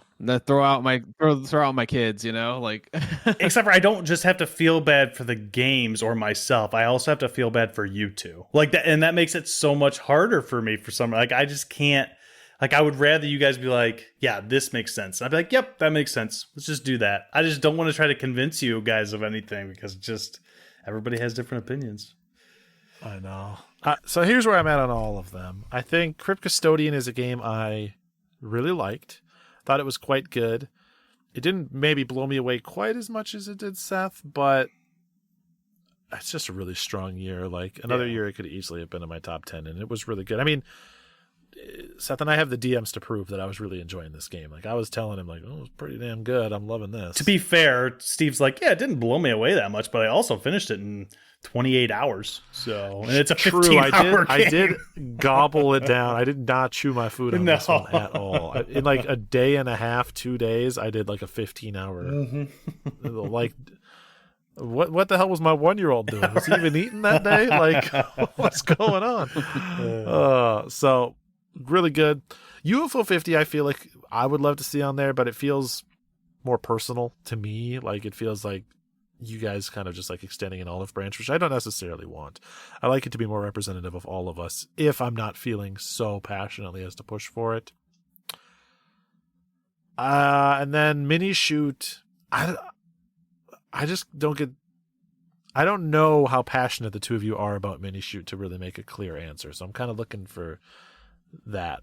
It does still to me feel like it's between Mini Shoot and Crypt Custodian. Yeah. Unless you come to me and say you want Kato there instead, which I love a spicy pick. I love a game that no one else has heard of or played on the top 5, but okay.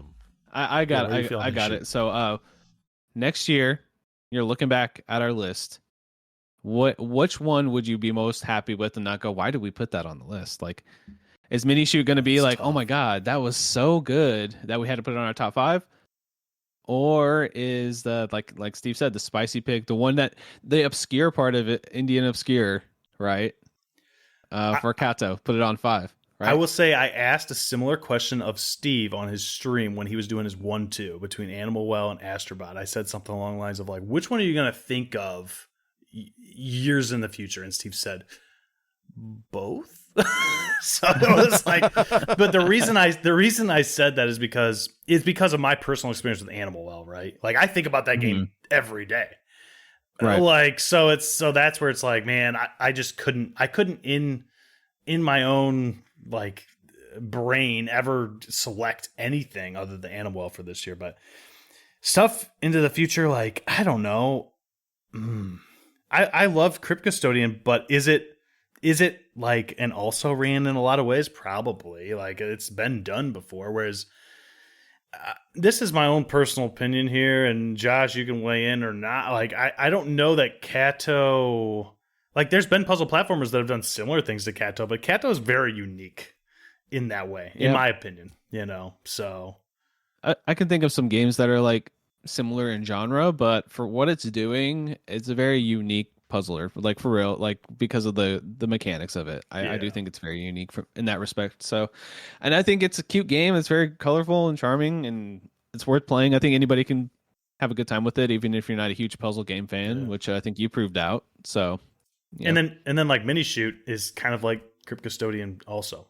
Like it's cool that they did the shmup thing and the like Metroidvania Zelda like. It's very cool genre matchup, but it has been done. Certainly, like those genres have been done and they've been done well. And Mini Shoot's great. I love Mini Shoot. It's just if we're trying to think of the spiciest thing for 5, I don't think that either Crypt Custodian or Mini Shoot are ultra spicy, right? Like they're kind of like they make sense and they're good. I thought you were gonna say ultros for a second there. The way you said the ultra spicy. He's like, I'm back. I'm back in. I wish I would have played that game. I really wish I would have played that game. I mean, I like the idea of Kato. If I'm unfairly trying to take Crypt Custodian down a peg or two just to make it a fight, I'm looking at my list and there's 1, 2, like 3 or so gated explorations that I rate higher than Crypt Custodian this year. Yeah. So I say we lock it in. I'm good with it. As what? Kato? Yeah. He's trying to trick us. He's saying we lock it in and he sees which one of us respond with the name of the game first. That's where our heart is. That's where our heart is. Mouthwashing? Yeah. Well, that's a game both of you played and I didn't play. But I experienced the majority of it. So yeah. Great, cool, interesting. Like talk about interesting, unique experience. Mouthwashing is off the charts. It's up there, yeah. No, I think Kato makes the most sense from all the arguments. That's my opinion. If you guys disagree, then that's fine. No, I mean I'm fine with Honestly, it. I just feel bad. I'd feel even better with UFO 50 on number 5. Just because it's such a big game, but that's kind of spicy too. I don't know. It's spicy for us, but it's like anti-spicy for the world. You know what I mean? Like everybody put UFO 50 in some sort of top whatever list, but I think the Polymedia Discord, like half that Discord is going to put UFO 50 as their number 1 game of this year. Yeah, it's hard. I'm fine with locking in whatever you guys are. I'm just waiting for somebody to make a decision. My biggest worry, we all are. My biggest worry about Kato is I just mentioned that I hope Steve plays Kato someday, since Josh and I both have played it and enjoyed it. And it's just that one game. It's like my worry there is that Steve eventually plays it and he's like, it's all right. But it's our number 5 game of the year for 2024. So that's my scare. That's my worry. So it's the Cocoon of 2024. Gotcha. Oh God, that would suck. What is the Cocoon of 2024? For you? Yeah, what would that be? That would be like ultra popular. What ultra popular game am I not that into? I didn't play the most popular games, so I guess maybe it would be like Buckshot, although I still love Buckshot. Just like it swept the world, it seems like, and it's like, I mean, it's fun, but I don't know. I think it's not indie, but I think for me I think it would probably be Final Fantasy VII Rebirth would be for this year. You can maybe say Neva, but that seems a little mean to Neva. I like Neva quite a bit. It's pretty damn good. Yeah, I was looking at my list. I can't even name one. I'm like, So it's got to be a game I liked, but it's just like the 20-something game of the year, so it feels like you're crapping on it. Yeah. All right. I'm gonna say it's not UFO 50. I'm gonna say it's not Leap Year. I'm gonna say sounds like there's a desire to make. It sounds like the head wants Kato, but the heart isn't in it. Is the vibe that I'm getting? Is that correct? I mean, it would be fair for me to say that my heart is in none of these games because my heart is more in the Josh and Steve camp than any of these games. I don't want to upset my boys. I mean, for what it's worth, we're mostly bartering between 3 games that are not in my top 10. So I do not have a strong horse in this race, and will not be particularly offended by whatever gets chosen. I won't be offended. Period. I'll just be honest. Like, it's number 5. We know what our top 4 is. Like, we know for sure what our game of the year is. That wasn't even the argument here. You know what I mean? So it's like now we're just like, it's like there's like 50 games that we recommend everybody should play. Let's pick a fifth one to put on this list, kind of at this point, right? This is always the toughest part, though. Like you're leaving a couple kids off, the top 5 favorite kids. So that's true. I think it's up to. I think personally, it's up to Josh between Kato and Minishoot. Okay, we're doing Kato. That's it. Okay. Locked in. All Let's right. lock it. Kato. All right. All right. So I love that. Counting down from 5, we got Kato, Buttered Cat as our number 5. Number 4, we have 1,000 Times Resist. We have number 3, which is, I should have this written down because I always forget. Groon.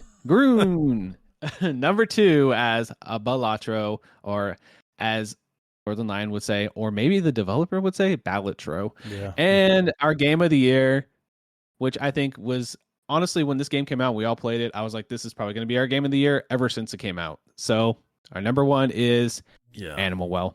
And a fun fact about these games, 2 of them came out on May 9th. True. Yep, that's what true. a day. What a day. Also, Crow Country is really good. It literally didn't get mentioned at all this episode, but like, guys, play Crow Country. Also play Mouthwashing. Yeah, 2024 is a year, like, we're going to miss stuff. Like, and I think 2025, I don't think this trend's going to stop, unfortunately, guys. I think we have our work cut out for us going forward. Yeah. 100%. That's all right. Good. You would think that a show with 3 hosts bringing a game every episode, like literally more than a video game a week, that we would at least keep up with like the releases that we're most enthusiastic about, but it doesn't come close. That's how fast games come out. Seriously.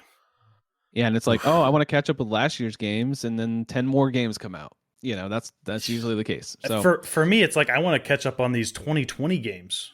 Like, you know what I mean? But I just like, there's just so much all the time. So yeah, I'm over here like, I think maybe I'll finally get around to Into the Breach. You know, it's my time. Yep. Oh, all right. Well, that's going to do it for our show today. If this is your first episode of IndieQuest, thank you for listening. I know that we always get a lot of new people listening because they're curious what our tastes are for the game of the year. So I appreciate you guys checking it out. And if you want to find the show, you can find us on Blue Sky at IndieQuest Pod. And you can send us emails, IndieQuestPod@gmail.com. And if you guys are like, where are all the community messages? You guys said you're going to read them on the show. I put that out there is if this show is going to go long, and obviously it did, you do see the runtime, we'll do the community messages another episode, maybe the next one or the episode after. But we do have them all saved, so we'll talk about those when we have the opportunity to. But thank you for writing in, everybody. We did get a lot of responses from the Rushmore thing, which was pretty cool. yeah. So, yeah, that's where you can find the show on the internet. Steve, where can they find you on the internet? Twitch and Blue Sky is Blinkoom. Blink OOM. What about you, Seth? You can find me on Blue Sky at Captain Drachma, and of course in the Polymedia Discord, best place on the internet. And if you want to get into that Discord, head on over to Patreon. Go to the first tier, I believe, after you search up Polymedia in the search bar, and come get into that tier, and then come and join us for some fun times. Josh, where can they find you? You can find me on Blue Sky at Josh Leslie. And I just want to say thanks for an awesome 2024 from the show. You can find more.